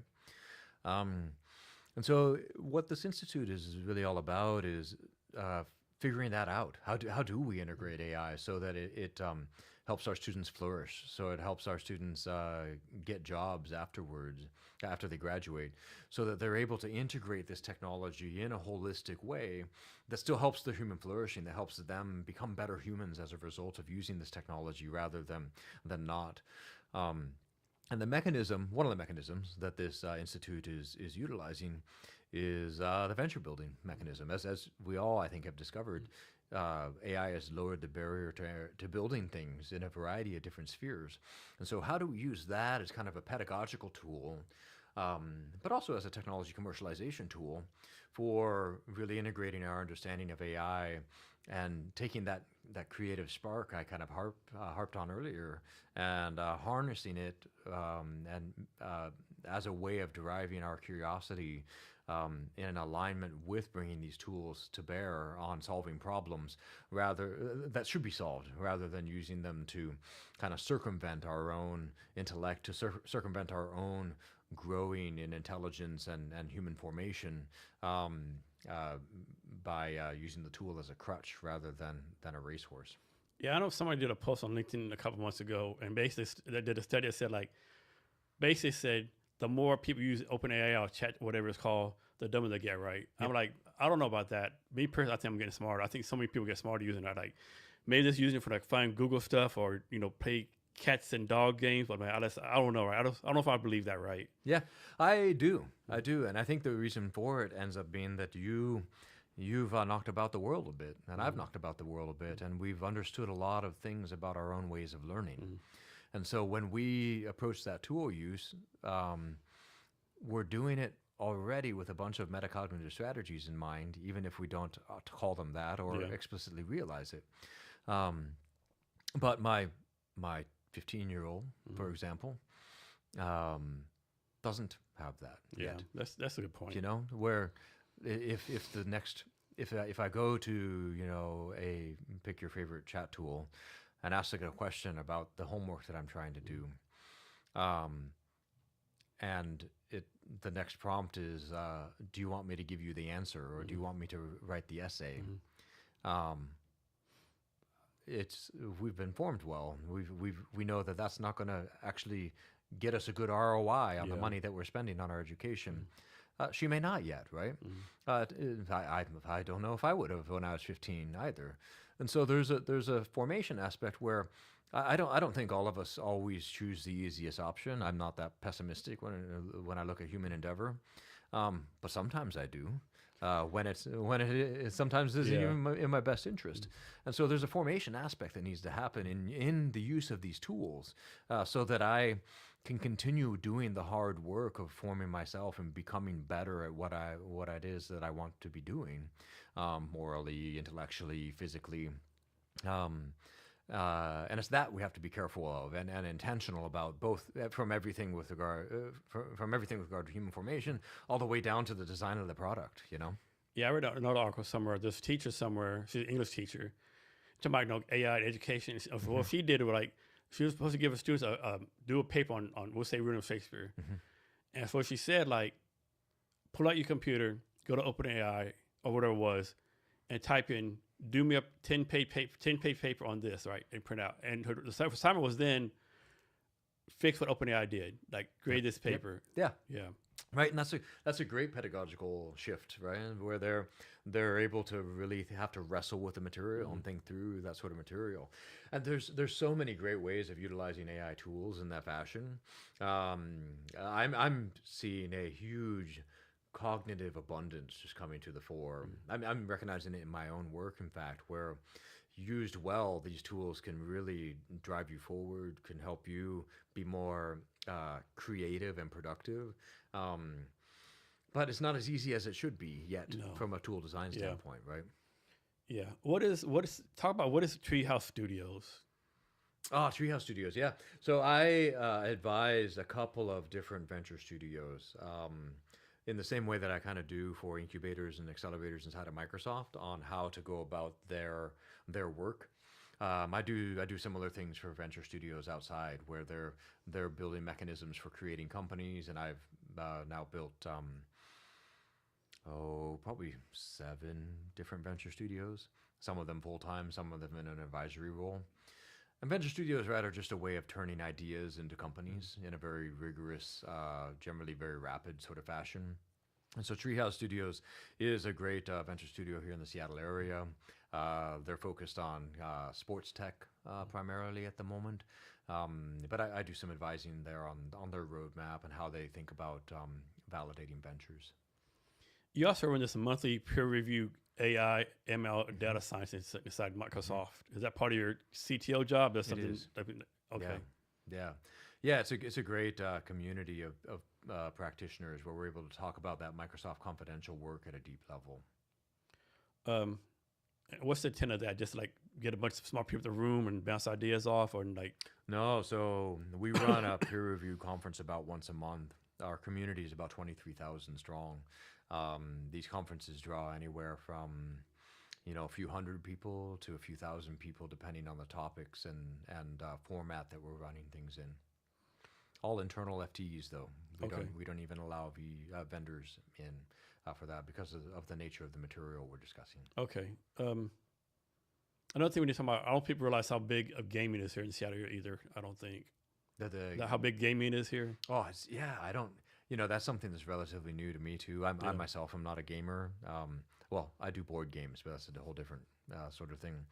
But I ran one of these internal Microsoft conferences actually last April for our gaming division, and learned a whole lot about our gaming space. And yeah, it's super robust here. Nintendo has an office here. So many other places do. I'm very excited about that from a world building and world model. And not even just all the gaming startups are here that people don't really talk about either. Yeah.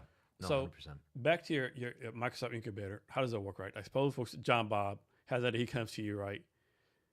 And John Bob's boss finds out about it, and John Bob says, no, John Bob's too valuable. He can't do this fucking crazy bullshit, right? He's going to work for me. Yeah. Do you just like, no, I'm the office of CTO, whatever I say goes, or? No, it's always in collaboration and conversation. That ends up being an important part of my work in terms of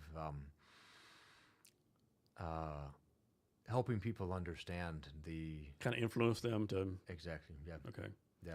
How let them go in the long term would be better for you, all that kind of stuff. Yeah, and in some ways it goes back to that law degree that I got and didn't think I'd find a use for. Negotiations and Turns stuff. out, it's great to be able to help people understand that what they want is actually, they came up with it and it's their idea. That's such a and good it skill. happens to work out. It's such a good skill to have. It is, yeah. Such a good skill to have.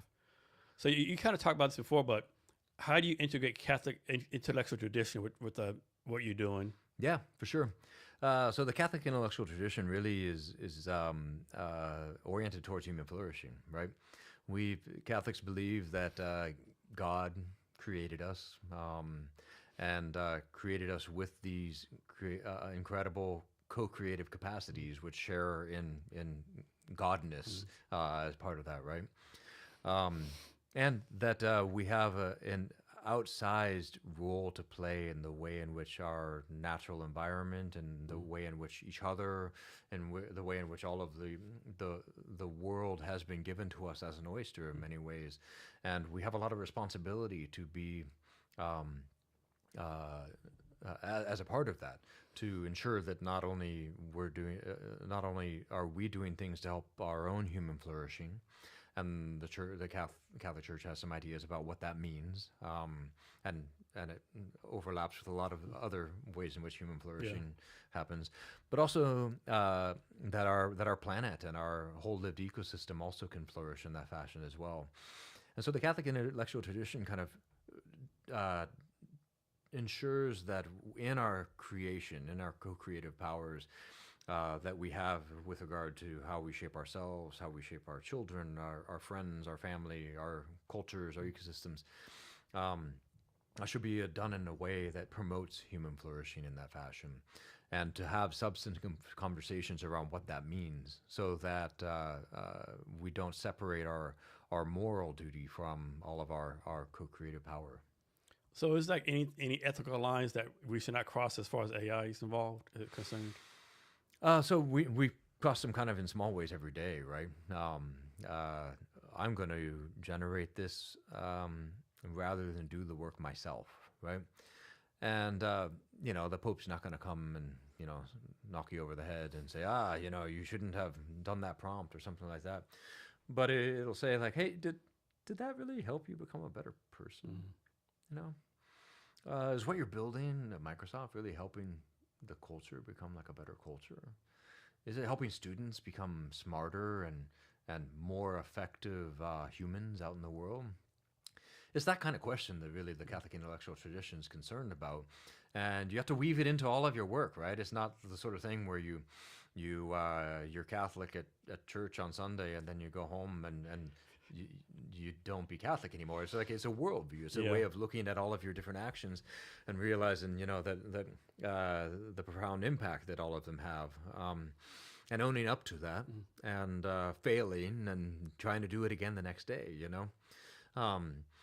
So yeah, that ends up being kind of a big piece of it, and being able to talk about the reasons you're doing things from that moral and intellectual sort of perspective, rather than having that not a part of the conversation. I think ends up being really important for the way in which all of us live our lives. Is there a difference between a founder being like a deep tech founder versus being, we'll say, a regular SaaS founder? Are the skills different? Yeah, there's a number of different differences, I think. Not from a coolness or from a one's better than the other. There's just different sets of considerations, It's generally, and again, talking in abstractions here, and so the particular is always going to be somewhat different. But it's generally easier to start, find product market fit and a very positive ROI for a B2B SaaS company because of the nature of the costs going into the development of said company, and the margins that you're usually able to achieve with the amount of scale that you're able to get. Deep tech has much heavier upfront costs, right? You can think of, we help spin TerraPower out of the Invention Science Fund. It's a nuclear power company. In order to do what it needed to do, it needed to invent, architect, and then fill a brand new supply chain for a different kind of material. And no customers, right? Still no customers in some ways. It's still a startup in that fashion. And so there's just different things you have to take into consideration as part of that, because it's so much more upfront cost before you're able to see an ROI. And generally your margins are always going to be a lot lower because of the amount of risk that goes into that. There's different layers of risk and things that you're solving in that particular startup event too. And so that's how they're different, I think, in many ways. But it's not like one's better than the other. They're just different kinds of hard problems that founders are trying to solve. So what's your advice like deep tech founders? Is advice like, try to raise funds, try to get a sugar daddy, so to speak, try to get grants, because they have to build a lot for your customers, like, especially like you building something, I don't know, nuclear power plants, or like, I think there's one company out of Texas, they're combine AI with HVAC or something like that? It's like, or is this like they just got to grind and hustle and keep a full time job for a while? Yeah, that can be a way of going about it. I think I'd have three pieces of advice to deep tech founders. One is you have to be cognizant of the fact that instead of just the one valley of death that software startups have, hard tech actually has two valleys of death. One is the same one that software has, where you're trying to find product market fit. And then the second one is actually getting it to production scale. When you find product market fit with a software startup, you then hit a button and anybody in the world can buy it. For hard tech, once you find product market fit with your small set of pilot customers, you then have to get to the engineering place where you can produce that at a production scale, which is a whole different set of problems that could just as easily kill your startup. Just because something works in the lab, whether that be a wet lab, whatever, has no saying as to whether it actually work at production. So there's that concern that you have to think about. Second, your timescales are much longer. And so you have to be able to, kind of go at it from a hardware standpoint for, a year or two longer than you might have to from a startup standpoint. Sometimes even longer than that, just because of manufacturing cycles. So three, one of the best ways of solving that problem is by having some sort of corporate partner who will be a customer, who they know they'll be a customer, and they're interested in solving this problem for the long term, and have capital in order to kind of sustain you through that longer term endeavor. Now, venture usually comes alongside that as well, but from a hard tech standpoint, it's almost always best practice to have some sort of corporate partnership because you need that longer term money. So back in incubator accelerators, right? Not talking about Microsoft, but there's all these incubator accelerators out there, right? So of course there's a YC, Techstars, they're like the Platinum Gold, whatever it is. And then you have other ones that you go through, like you just go through 3-4 months, you don't need equity, you won't pay anything. I think there's one out of a Madison called Generator 8, give you like $20,000 for 20% right. But is it really good for someone to go to incubator all the time? Like, is it? Nope. Okay. The best way you can do it, if at all possible, is not raise any money at all, right?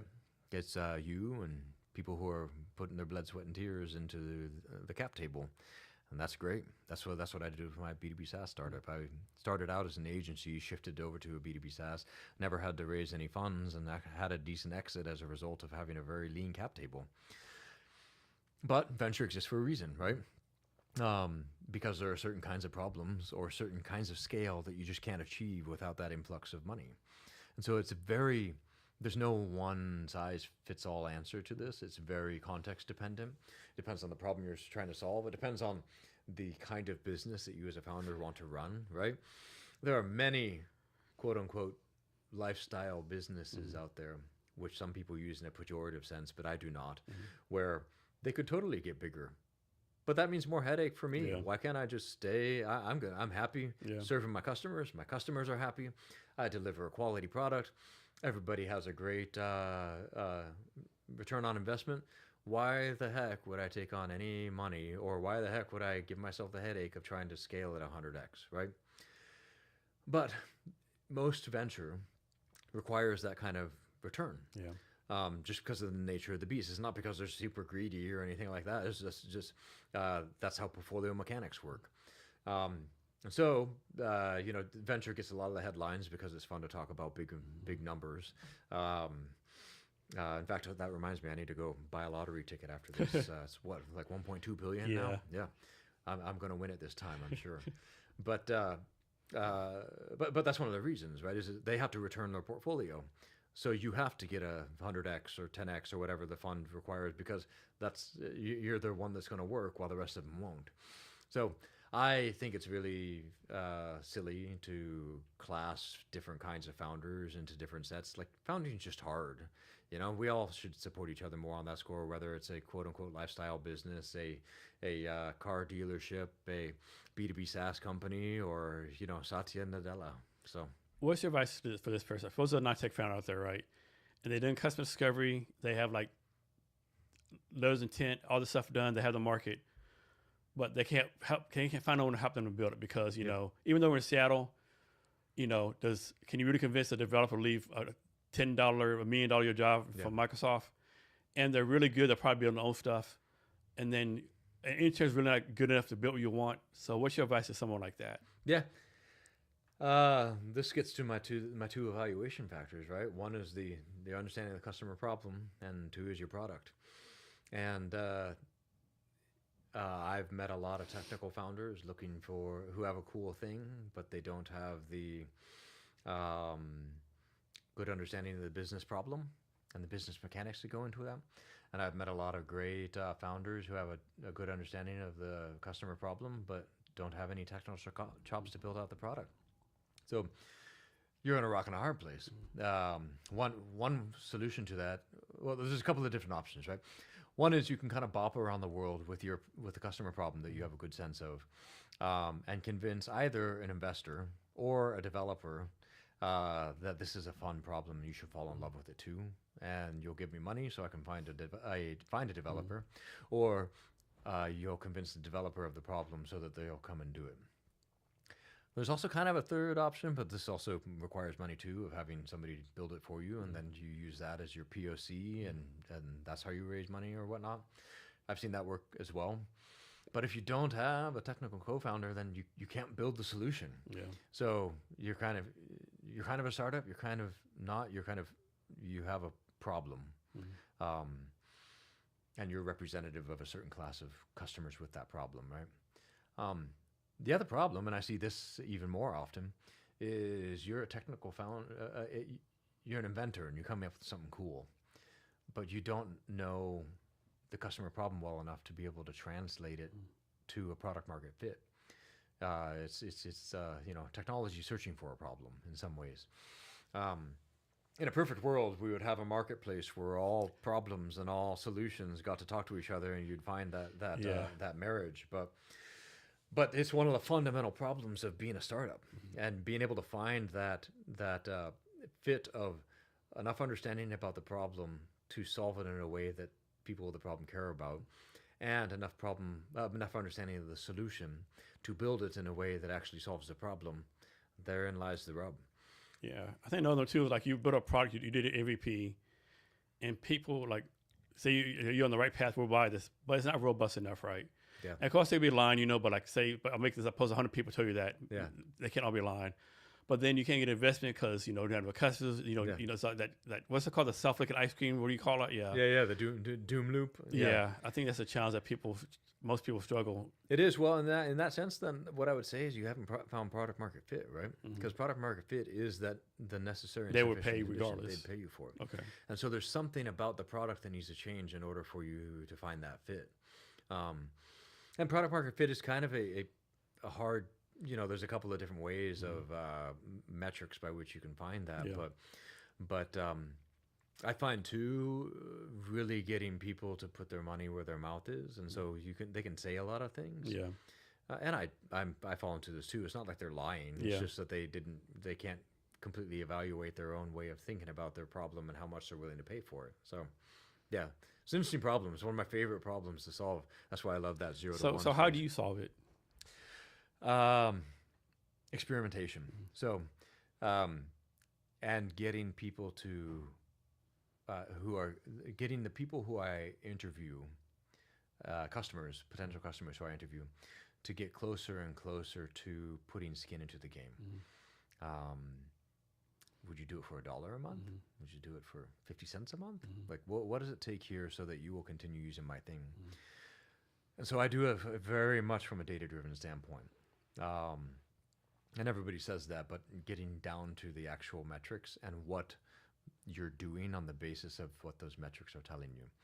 So are you tracking a number that if it goes up or down in a particular month, your behavior doesn't change? Then why are you tracking that number? So what is it about visitors to your site or visitors to your product that is telling you something that you need to change about your product?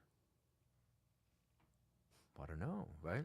So you're tracking the wrong thing. Well, maybe it's how much time people are spending using my product. do you want them to spend a lot of time using your product? Well, maybe, or are they having a bad user experience? Well, I kind of need another number in order to say that time spent on my product every day is useful. Maybe that plus customer satisfaction. So it requires you to do a lot of thinking of the hard data that you're bringing back in that will change your own product roadmap and your thinking about the solution to that customer problem. Um, and that depends on various stages of where you're at with your product. Initially, it's you just talking to a lot of people and having a lot of conversations to kind of not even really talk about your product, it's to listen to them talk about their problem so that you can have a better understanding of whether your idea as a solution is actually solving a problem that's worthwhile.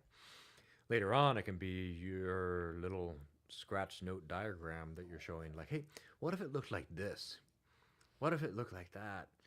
How's this Figma? How's this lovable app that I developed where you're able to test out one aspect of it? It's very important to kind of build small and test a lot so that you don't get over your skis in terms of spending 6 months in development and realizing that you've built something that nobody wants. How long should someone spend in customer discovery? You never leave it. Okay. You're always doing customer discovery. Not only in terms of really understanding how your product is landing with the customers as you iterate on your product, but also ensuring that you are still understanding the problem in the way that the customer is experiencing the problem as best as possible through their use of your product and through discovering new customers that you might not have realized are even a better fit for your product. So you lost ventures across numerous industries. Is the process the same regardless of the industry? Yep. Okay. Customer discovery is always the same. Okay. Yeah. And it's asking good questions and watching people do the things that you think are part of their problem. Let's talk about this. I think we talk about customer discovery. We have this stereotypical thing. If we call someone up, they're going to give us 20 minutes of time. Well, that doesn't happen, right? I mean, it's a challenge for founders just to get people on the phone sometimes, right? It is, yeah. I mean, like, I don't know if you saw that HR company, Rippling. They're offering like founders like AirPods just to like have meetings with them, right? Yeah. Like, okay, you're ripping millions of dollars. No one can afford that. So how? Because they say on the one hand, like, don't do the mob test. Don't talk to your 20 best friends. Like, doesn't count. But it's hard to like get random people to listen to you, right? Yep. Any advice on that? Get good at cold calls. Okay. There's no good. It's going to be painful, but that pain is really helpful in a couple of different ways. One, and actually, I think it's one of the reasons why founders in particular, avoid it. It's like, oh man, but I love this idea, and if I talk to too many people about it, they're going to tell me that it's not the right idea, and so there's a nervousness about it. And when you're actually talking to people, you're not talking to them to say, hey, I have this idea. What do you think about it? You're talking to them to say, hey, I think you have this problem. Talk to me about your problem. This changes in many ways the way in which people approach it and how you frame your cold calls. So that if you're right about your initial thinking to their problem, people will be like, oh man, I do have that problem. I want to tell you about that problem. And if people brush it off, then sometimes they don't have the problem, or their problem is more like a dent in their car door rather than a rat in their wall.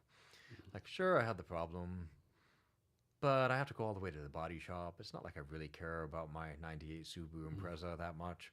I'm fine with a dent in the door. But if it's a problem that you touched on that is a rat in my wall, well, I'm calling the exterminator, right? Yeah. Like, that's a bad Especially if you have a wife. Exactly. Yeah. But so it tells you a whole lot about people's concern about the problem that you think they have on just the fact that they're not answering your cold call in some ways too. And so you continue iterating, right? Like, well, I didn't frame it right. I need to find this problem. Maybe the problem isn't bad enough. Maybe it is the dent in the door. And do I want to be at the dent in the door company where I'm always going to have a long cycle of bringing in customers because the problem that I think they have isn't really that big of a problem? They're willing to live with it. Or should I find the customer who does feel like this dent in the door is that much of a problem, Yeah. Is there something about AI that people don't know about or should know about, like aren't aware of? Well, actually, I love using it for customer discovery. I like having it take the point of view of customers that I think I might have. And I'll write up a big persona about it, right? And say, hey, you're Jim Bob. And Jim Bob, you're an employee inside a large tech company. And Jim Bob, you think you have cool ideas all the time and you have nowhere to put them. I have a venture studio on the outside. It's called coolidea.inc. And I work with people to get them outside. And here's, I think, the problem that you're facing, Jim Bob. AI be that. Mm. And then it adopts a persona, right? And then I ask it a bunch of questions around my assumptions. It's great at doing that for me to understand, get a rough sense, and I tell it to be adversarial too, a rough sense of who my customer is on that score. Now, it doesn't substitute for talking to real customers, right? But it makes it easier. Yeah. It allows me to run a bunch of simulation around what I might try for reaching out to real customers. Yeah, so that ends up being super helpful. The other thing that I think people don't realize about generative AI more broadly is that actually, if you think about it in this fashion, and you have to be cognizant of the way in which you're using it, but hallucinations are a great thing in the right context. If you're trying to come up with a creative way of solving a bunch of different things that is more loosely tied to reality, then use a generative AI tool in coming up with ideas and encouraging you to be more creative. And hallucinations are great at that. In fact, you and I hallucinate vividly several hours a night, if we're lucky, every day. And so there's ways in which, when we're trying to conform generative AI in particular to ways in which we think human cognition should operate, there's important reason for doing that, and I'm glad that we have some pursuit there too. But also just use it in exactly the way that it was originally built, as a fantastic statistical probability machine. And there's great ways in which just its native behavior on that score can be useful for you in your own thinking. How do you think? Do you think there's any industry that would not be affected by AI? Nope. Okay. Like Nope. even plumbers and electricians? Nope. Every industry. For two reasons. One is even plumbers use software, and AI is going to touch every piece of software on the planet. And two, because AI helps you do cognitive acts better. And if you're doing cognitive acts, which everybody does every day in any job that you have, no matter how quote unquote mindless it is, you're doing cognitive acts, and that can make it better. So I know some people have talked about universal basic income, right? AI is going to take all the jobs, and so we need to do something to pay these people, right? Do you think that's coming in the future? I think there will be an economy reshaping. And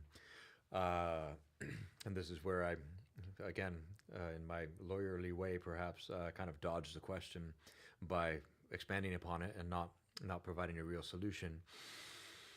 But I think there will be some sort of economic reshaping because our doing capacity will be so much greater. Well, actually, there's a couple of things here, in fact, that I could kind of perhaps rabbit hole a little bit on. One is, I don't think a lot of us are very happy with large chunks of the way in which jobs are done currently. You know, for example, why do I have to sit in front of a screen for 8 hours a day to do my job? You know, I can have a very rewarding job intellectually, but why can I do it while I'm walking, or can I walk down to like my local coffee shop and do it there and have more community as a result of that? Or why do I have to do it with all of the same people in the same industry? How come I can't be working on a problem where, the other guy in the room is brewing beer, or manufacturing a airplane component? I'm not sure this hyper specialization for intellectual work where we kind of have to spend a lot of time around people like us doing similar kinds of jobs is necessary? What if we kind of broke it up more like neighborhoods, like we, up until the Industrial Revolution was how things worked. And we could go down the street and everybody from whatever company you're working for is in a co-working space, and you have a stronger neighborhood sort of context as a result of that. That's easily done from a tool standpoint. What would it look like if we did that? Two, how come I can't work at Microsoft and Amazon and Google and Boeing and Starbucks and Disney all at the same time around early stage venture building? Why do I have to be an FTE at a single company when I could specialize in a certain aspect of venture building that ends up being valuable to all of these different companies and do that as my job with the help of a host of sets of AI agents that are specialized to the information that's appropriate for me to have in that kind of position across all of those different companies? What if I only worked 20 hours a day, and actually everybody only worked 20 hours a day, and we figured out a new economic structure, whether that be UBI, whether that be, there's a host of different kinds of solutions out there. What if it's agents that I own that have my own little bit of intellectual property in there that are doing the dollars to be paid work, and I only have to manage them for 20 hours a week, so I can spend more time at the local pub or with my family, or walking my dog, or maybe educating people, or just walking around my neighborhood, sitting, having actual leisure time. I think that the mixture of this agentic revolution is happening. The experience all of us had during the pandemic with regard to how important we realized community and connection is. And I think kind of a willingness and a realization that AI has the potential to dramatically reshape our understanding of the nature of work. The best thing I could see coming out of all of this, these factors coming together, is that we do reshape the way in which our economies look, so that they're built more for a human, at a human scale, where part of my work is gardening. It's not just a hobby. Part of my work is, brewing coffee for a friend and having more conversations and more actual leisure time, not in the sense of I need to be entertained, but in the sense of I get to work on the projects around my house, or around my community, or around my neighborhood, that are part of the broader, richer fabric of human life. Rather than spending 2 hours in my car commuting to a place to sit in a desk with a non-curated by me set of people outside of my lived environmental context. There's value to pieces of that too. It didn't evolve purely for capitalist reasons or for around wrong-headed sorts of ways. But up until the last 100, 200 years, mostly people lived in and worked in the communities that they could walk around. And I think there's a certain amount that has been lost. And I think we see that in some of the polarization that's happening across our country. And I think folks like the Chamber of Connection here in Seattle, a great community-focused startup, have different insights into how we could reimagine work to be more neighborhood, more human scale focused. How about the people out there who are like, I'm John Smith, I am a fireman. I'm Mary Jane, I am a secretary. Like a lot of people, they do their work does take on a identity, right? And then they lose their job or whatever, and they have no reason to live. They lose all sense of meaning. How do you think we handle those people? Well, and that's the thing, right? I don't think that the loss of your job should hit your core understanding of who you are and how you operate as heavily as that, right? I think that we've inappropriately associated a lot of our self-worth with the job that we have, and that's an unfortunate cultural development. Work is important. Work is very important, but there's this great essay by E.F. Schumacher called Buddhist Economics, and this also fits within kind of the Catholic intellectual tradition of and Catholic social teaching as well, that work actually has three different aspects of it. One is to put bread on the table. Yeah. And that's generally where Yeah. we, as I don't know, United States capitalist culture, stop, right? Two, it actually is for the ennobling of the person doing the work themselves. So, am I getting better as a result of my Yeah, work? usually if you have a job, you're good at it, and people tell you're good at a job, you boost your ego, dopamine, Yeah. and yeah, Well, and it's something that you want to get better at. Like you love the craft, Yeah. you know? And you can see this with all kinds of master artisans. You can see this, you know, I have an uncle of mine is a general contractor, and his plumbing is beautiful. Like there's no other word for it. Yeah. It's a work of art. And every job that humans have, well, not every job. There are bad jobs out there that humans shouldn't be doing. I think. But that's an aside. But generally, you know, most of the jobs that we're aware of that people have, careers, sort of that thing, are just as worthy as every other. Yeah. But ennobling there though is not just a getting better at the job, but it's a you yourself as a human are getting better as a human as a result of doing the job. So you like, and like is you're challenged. You what you're doing provides you some meaning, provides you some value, not a result of the paycheck, but as a result of the ennobling, the helping of your own human flourishing. The third aspect of this kind of understanding of Buddhist economics is the community is enriched and deepened as a result of the doing of the work. Those other two aspects, I think, end up being aspects that we think are great bonuses to have, rare bonuses to have in the work that one does, and that's problematic from my perspective, right? It should be part and parcel of every job that is done, and I think it can be achieved with every job that could be done. We just need to kind of do some rearticulation of that, you know. And you said, were you born and raised in Seattle? Mm-hmm. What neighborhood were you at? Let me see a couple of them. So I was born in the U District. Okay. My parents are both at University of Washington. Then went to Chicago. My dad went to Chicago for grad school, so we were there briefly. Moved back to Seattle, lived in Bellevue, lived in Maple Valley, lived in Sammamish. So talk about this, right?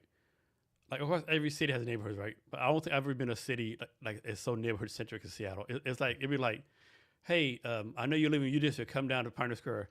Man, that's a long way, right? Yeah. It's like even me, like I eat in the area. Sometimes, I won't go. I won't eat somewhere else. I go to this point, like, man, do I really want to cross the street, right? Like, it's like, has Seattle always been like this? It's always like so neighborhood centric, like almost like a tribal thing. Yeah, well, you know, I think most cities do end up being kind of that neighborhood, you know, like you know, in New York, everybody has the map of New York neighborhoods in their head. You Yeah, know, but that's more like Dumbo boroughs and stuff, and yeah, but I think it ends up being the same for any sufficiently dense community of humans. You end up developing that sort of thing. What I think does come to the fore is that it are because of the water and lakes and the way the city developed, getting from one place to another is awful. yeah. Our infrastructure is just not kept up with the amount of growth we've had. In fact, I read somewhere that if we continue growing on the trajectory that we are, in 2 years, we're going to be bigger than San Francisco. Yeah. Like, you know, I-90, I-5, 520, they weren't built for that. I mean, you know? whoever was engineers way back in the day, they had no vision at all. They had no foresight. Yeah, No, well, and who would have thought? Like, we're a forestry and fishing village that, you know, became. and then Bill tech Gates came boomtown. with Microsoft, Amazon came. Well, and Boeing started let's it go, too, yeah. you know? Like, we wouldn't have had that depth of engineering that Bill was able to build off of Yeah. without Boeing being here first. So. I guess we just got to keep on building up and building up, like more condo skyscrapers or Yeah, whatever. I don't know. More bikes, more public transit, you know? I don't know what it looks like entirely, but. Yeah. But there's an important good thing about neighborhoods too, you know, where getting to know your neighbors should be a thing. You know, having those neighborhood barbecues and being able to have the kids Rooftop run around neighborhoods and because you stuff, know yeah. everybody. Yeah. But Seattle isn't a bubble, I think. I have a joke. I said, it's just I say, people in Seattle, they think anything south of the airport's Mexico. Yeah. Like they need a passport to go past the airport. Yeah, no, it's true. It's funny. I'll tell somebody will say, "Hey, do you want to go? Meet in Ballard?" And I'm like, "What? Canada?" Yeah, So, yeah, don't say it right. Yeah, Ballard does seem like a longer way. It does, yeah. yeah. It's funny. Well, and depending on the time of day, I can generally get there faster on my bike than I can with my car. And I'm coming from South Seattle, so yeah, Yeah. So you live in South Seattle I now? do. Yeah, Seward Park. Okay, that man, that's a nice area. I That love little, it. Yeah, it's great. I think they have the what's it called the Audubon there. It's like they do have some kind of bird watching society there. Oh, they do. Yeah, yeah, Yeah. and they have a great pottery studio there. Yeah. Yeah, both are. I haven't beautiful. been there for a while, and so you have to drive to Microsoft every day, or you get to work from home. Mostly, I've been working from home. I was Good. hired during the pandemic, Okay. but Microsoft's going back to the office 3 days a week, starting in February. Yeah. I think company wide. So I'll be going in 3 days a week then. But I ride my bike. I take the shuttle. I Okay. drive. It varies. Varies, yeah. But pre-pandemic, I worked in Bellevue, and I would ride my bike every day, and it's awesome. I hope to get back to that, but I haven't. So you rode your bike over 520 or Over 90. 90? Yeah, but it's I'll ride They have my a bike they have a biker lane on the whole highway. on 90. Yeah, and Okay. and on 520. Yeah, both. Okay. It's a great. We have a pretty. I think we have pretty great bike infrastructure here. Yeah. Honestly. Do you have any favorite go-to restaurants here? Oh man, my two favorites are Lausanne and Reckless Noodle. Okay. Yeah. So you're born and raised in Seattle. Mm-hmm. Let's suppose someone you knew came to visit you, right? You're a tour guide for 2 or 3 days. What are the must-see things they need to see in Seattle? Ooh, nice. First, we have to go on a hike somewhere. Like I'm an mean, outdoors kind of guy, so even if it's something simple like Discovery Park or something like that, often like Mount Si ends up being phenomenal just because the view is great there. So a little bit of nature, a little bit of salt water. So you're definitely getting some gooey duck or some clams or some salmon. I'm a coffee and a beer nerd, and so we're gonna stop by Cloudburst on Chill Shoal or downtown.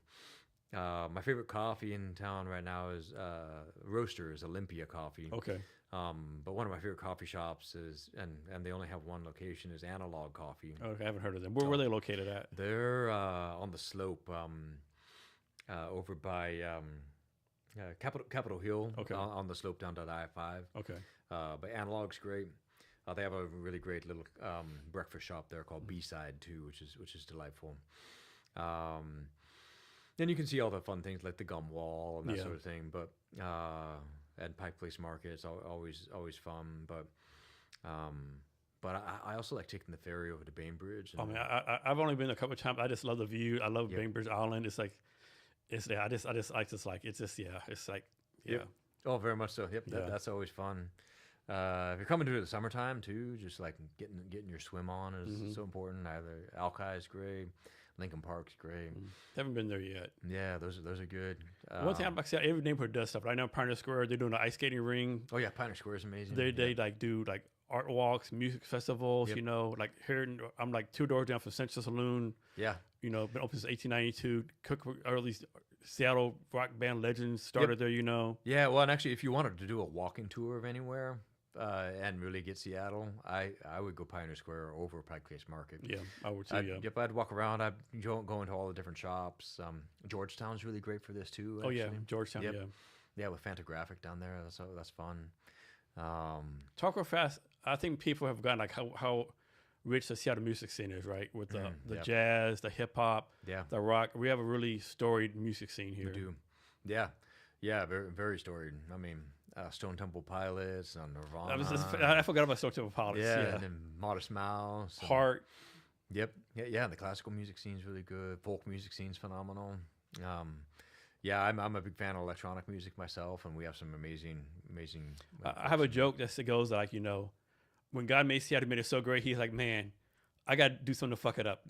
Let's give him some fucked up weather. I gave Seattle everything else they need, Yeah. They can't be a Garden of Eden up, north of Yeah.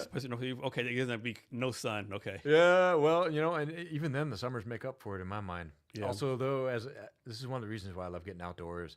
Like when you're walking a trail and it's raining, whole different feel. Oh, yeah, than, definitely, yeah. So I love it. It's also fun, honestly, if you're here a little bit longer in the Seattle area, getting over to Eastern Washington to like Chelan or Wenatchee. Yeah. Mm, Yakima, some beautiful country out there too.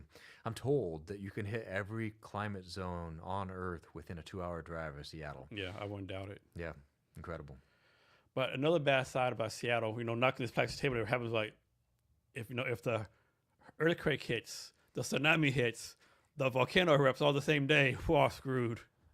Yeah, I have a friend who's a seismic geologist, worked for the military for a while, and he told me that if one of them happens, generally all three of them will Yeah, happen.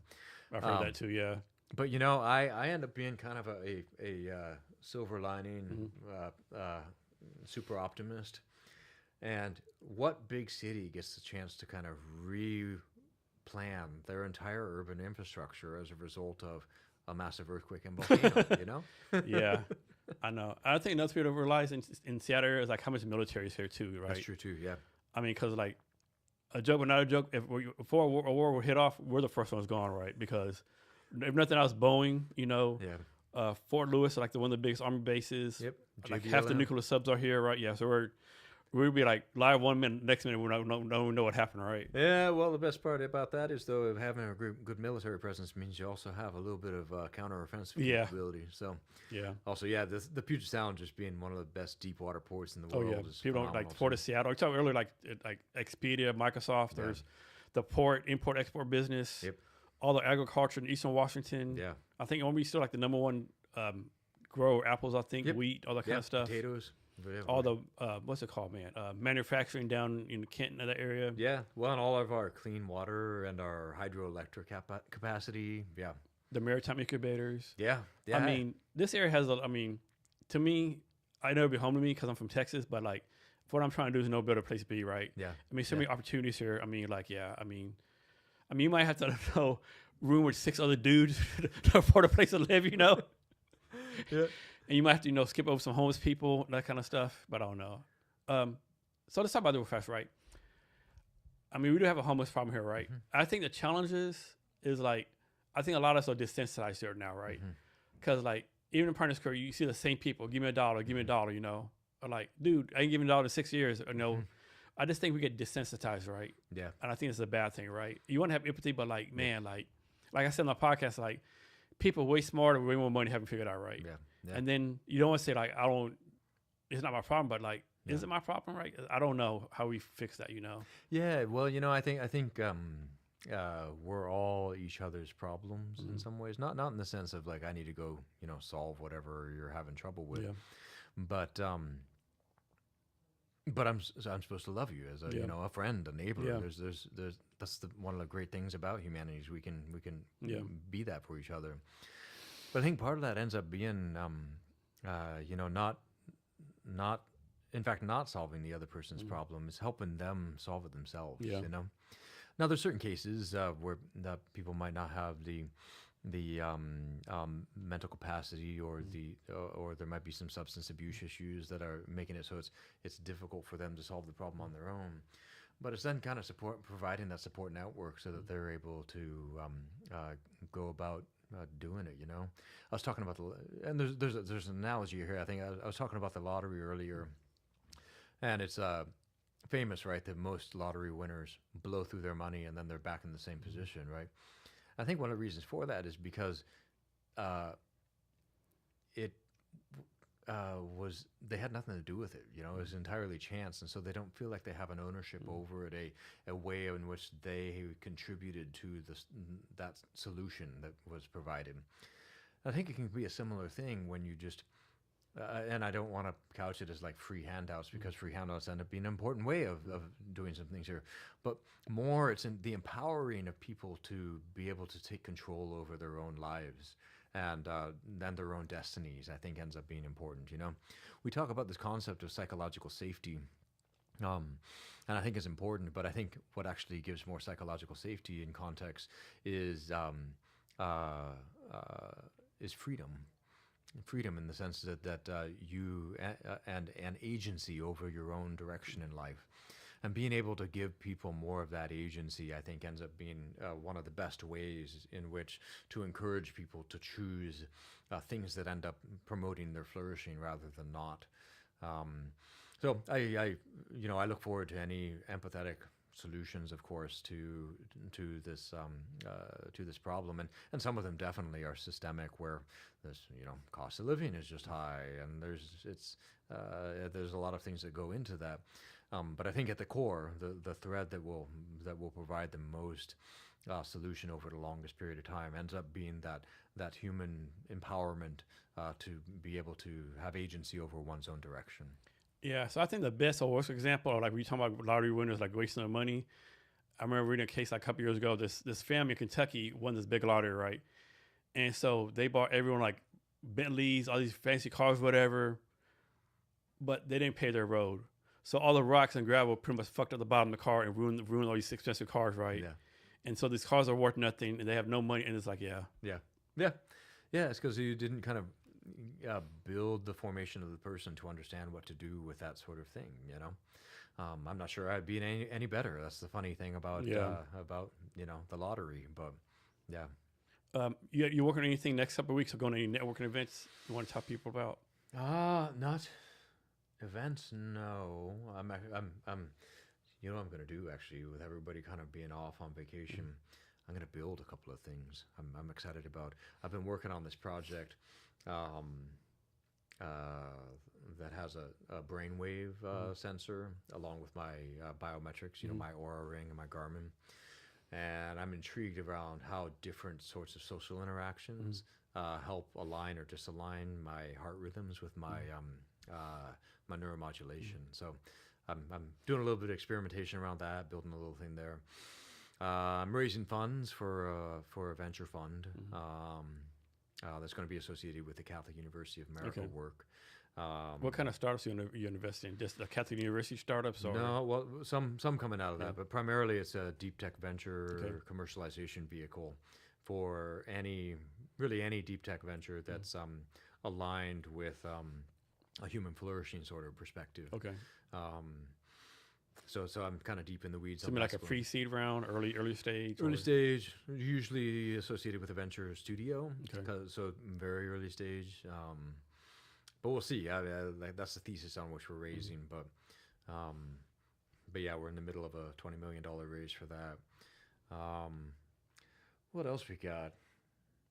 Yeah, kind of those things. I'm going over to Spokane.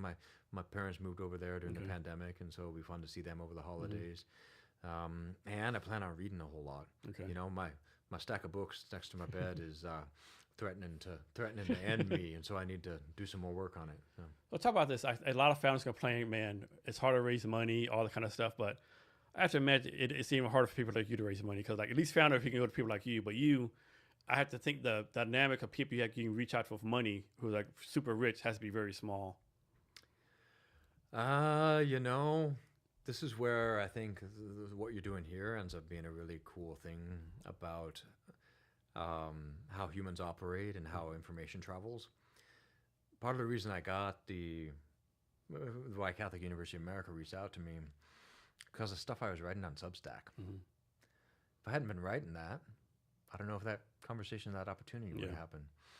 So by putting yourself out there, by having the conversations and kind of presenting your worldview and the things that you're worried about or interested in or want to ask questions about,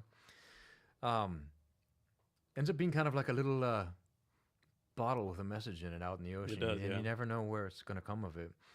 So remarkably, actually, the fundraiser is going really well. And part of the reason I think for that is being able to talk about the things that people care about, and it helps the customer problems kind of come to you, or the people who are aligned with your particular understanding of the solution to the customer problem come to you. So I found all kinds of serendipity in that, and the fun thing about that is it requires community. It requires you and me to kind of sit down and have a little conversation face to face, and all the work that goes into making that sort of thing happen. So I'm grateful for you as a community builder for making those sorts of things, Thanks. So important. Thanks. So important. Is there anything else I should ask you that I haven't asked you yet, or anything else you want to talk about? Where are your favorite restaurants? So there's one down in Olympia called Mercado's, a Italian restaurant down there I like a lot.